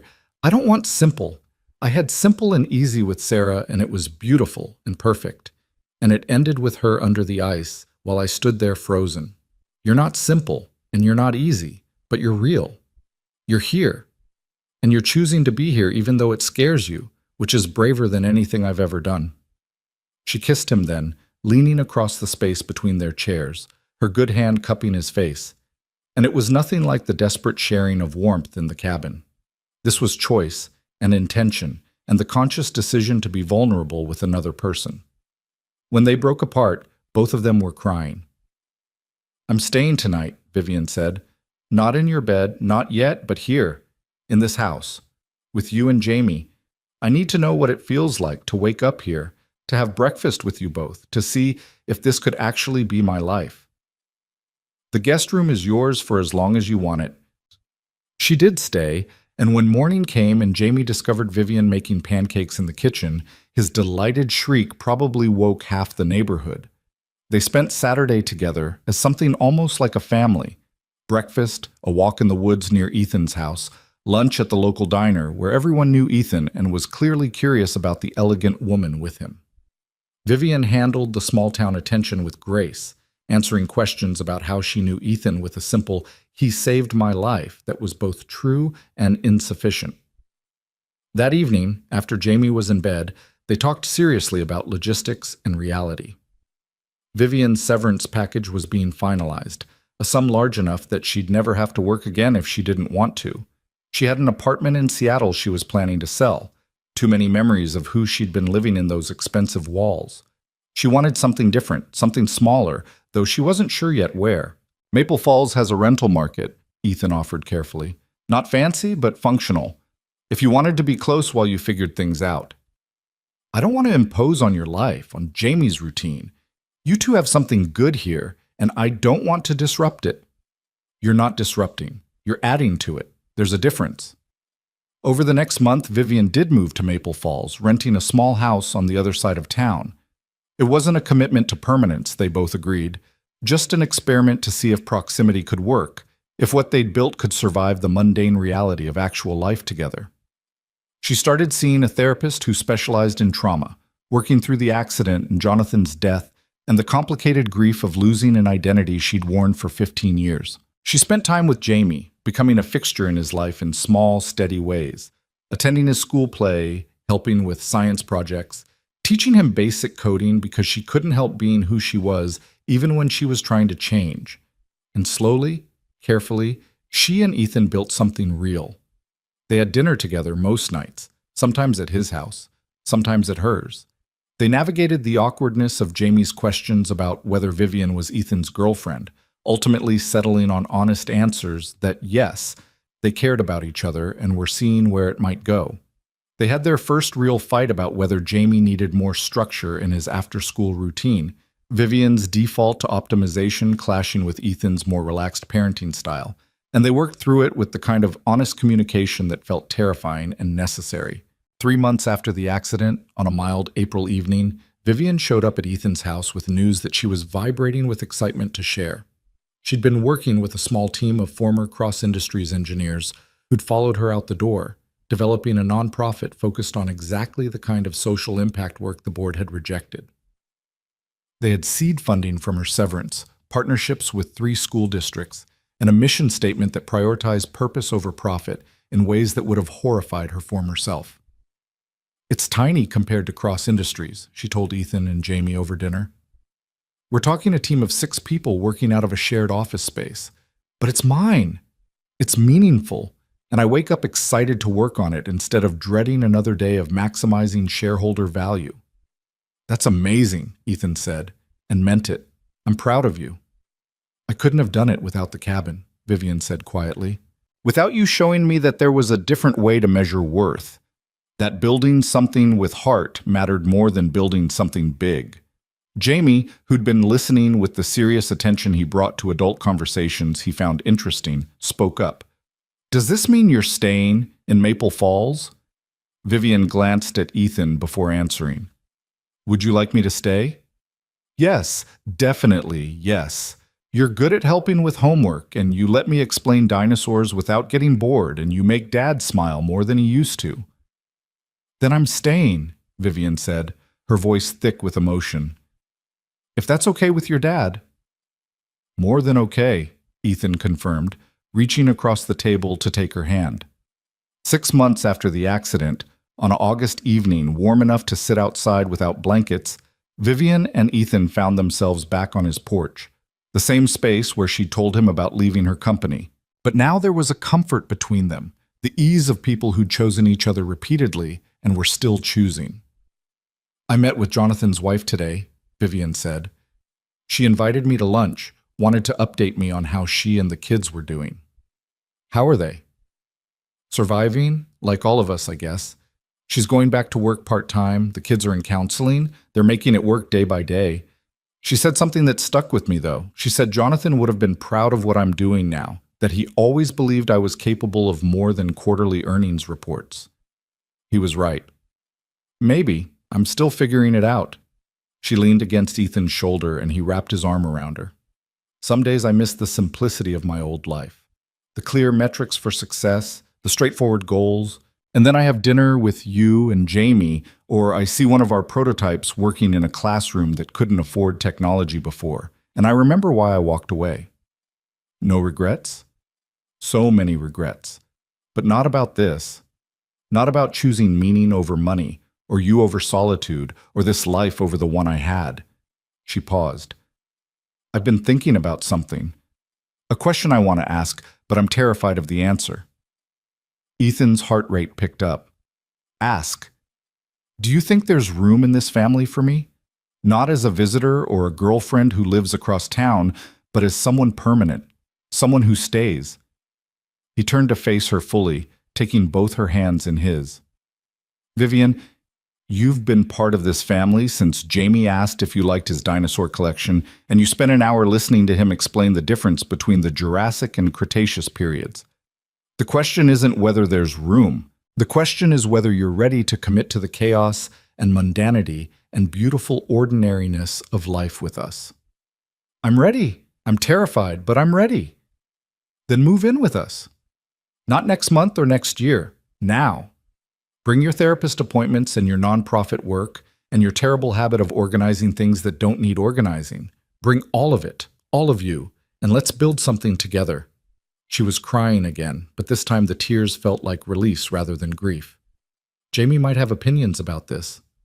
Jamie has been asking me when you're going to live here for the past 2 months. I think he'll manage. They told Jamie the next morning over breakfast, watching his face transform from confusion to understanding to pure joy. He insisted on helping Vivian move her things that very weekend, treating it like the adventure it was. And when her boxes were unpacked and her clothes hung in Ethan's closet and her books integrated with his on the shelves, it felt less like an addition and more like a completion of something that had been missing. The following spring, on the anniversary of the accident, they made a trip together up the mountain. All 3 of them bundled against the April chill. They hiked to the old logging cabin where Ethan had kept Vivian alive through 2 desperate nights. Someone had been there since, probably hunters or other travelers caught by weather, and the cabin showed signs of use. But the fireplace still stood, and the walls still held, and the space still carried the memory of what had happened there. Jamie explored with the fearless curiosity of an 8-year-old while Vivian and Ethan stood in the center of the room, remembering. I hated this place, Vivian said quietly. When we were here, I hated every minute of it. The cold, the fear, the complete loss of control. But looking back, I think it saved me. Not just physically, but in every other way that matters. It changed both of us, Ethan agreed. Made us face things we'd been avoiding. Made us choose what kind of people we wanted to be. I'm glad we faced them. I'm glad I met you, even if it took a blizzard and a car crash and 2 nights in hell to make it happen. They left an offering in the cabin before they departed. A weatherproof box containing emergency supplies, matches, energy bars, a blanket, a first aid kit. Just in case someone else needed it someday, needed a refuge in the storm. Ethan added a note. Shelter in place. Help is coming. You will survive this. Back home, they settled into the rhythms of their life together. Vivian's nonprofit grew slowly but steadily, each new partnership and successful implementation a validation of her choice to prioritize impact over empire. Ethan's carpentry business expanded as word spread about his craftsmanship, allowing him to be selective about projects, to choose work that excited him rather than just paid bills. Jamie flourished with 2 adults invested in his growth, his dinosaur obsession gradually shifting to robotics but maintaining the same intense focus. They weren't perfect. They still fought sometimes, still navigated the complications of blending lives that had been separate for so long. Vivian struggled with her instinct to optimize and control everything, learning slowly to accept that not everything needed improvement. Ethan wrestled with his protective instincts, learning to trust that Vivian could handle challenges without him solving them for her. But they worked through it, choosing each other repeatedly, building a foundation on honesty and vulnerability, and the shared knowledge that they'd both survived their own kinds of storms. 2 years after the accident, Ethan proposed. Not with fanfare or elaborate planning, but on an ordinary Tuesday evening after dinner, Jamie already asleep upstairs, both of them tired from work, but content in each other's presence. He simply pulled out the ring he'd been carrying for weeks, waiting for the perfect moment, and realized that this was it. The ordinary, exhausted, deeply happy moment that defined their life together. Marry me, he said, not because we have to, not because there's any rush, but because I want to choose you officially and publicly, because I want Jamie to have the stable family he deserves, and I want you to be legally and irrevocably part of it. Vivian took the ring with shaking hands, tears already streaming. Yes, absolutely yes, on one condition. Name it. We get married in the mountains, somewhere close to that cabin, because that's where this started, where we both learned what we were capable of. I want to honor that. Deal. They married in September. Small ceremony on a mountain overlook with views that stretched for miles. Jamie served as ring bearer, taking his duties with utmost seriousness. Beth stood up as Ethan's best woman, having been there for every step of his journey from grief to hope. A handful of Vivian's team from the nonprofit attended, along with some of Ethan's crew from work. It was intimate and meaningful, every detail chosen because it mattered to them rather than because tradition demanded it. Jonathan's wife came too, bringing her kids, and stood in the small gathering as a reminder of the cost of the storm that had brought Ethan and Vivian together. They honored his memory in their vows, acknowledging that their happiness was built on the foundation of his loss, that they would never forget the price others had paid for their second chances. The reception was held at a local restaurant in Maple Falls, the kind of place where everyone knew everyone and celebrations were community affairs. They danced and ate and laughed, surrounded by people who'd watched this unlikely love story unfold, who'd seen Vivian transform from grief-stricken CEO to engaged community member, who'd witnessed Ethan open his heart again after years of keeping it carefully guarded. As the evening wound down and guests began to depart, Ethan and Vivian found themselves outside under the stars, the same stars that had shone down on them through the cabin's gaps, witness to their survival and their choice to build something from it. No regrets? Ethan asked, echoing their conversation from months ago. None. This life, this family, this choice, it's everything I didn't know I needed. She leaned into him, her head on his shoulder. Thank you for not giving up on me in that cabin, for carrying me when I couldn't walk, for teaching me that strength isn't about being invulnerable, it's about being willing to need someone. Thank you for showing up at my door, for choosing this ordinary life over your extraordinary one, for loving Jamie like he's yours.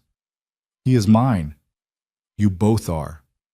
They stood there for a long time, two people who'd found each other in the worst possible circumstances and chosen to build the best possible life. The mountain loomed in the distance, dark against darker sky, holding its secrets and its storms.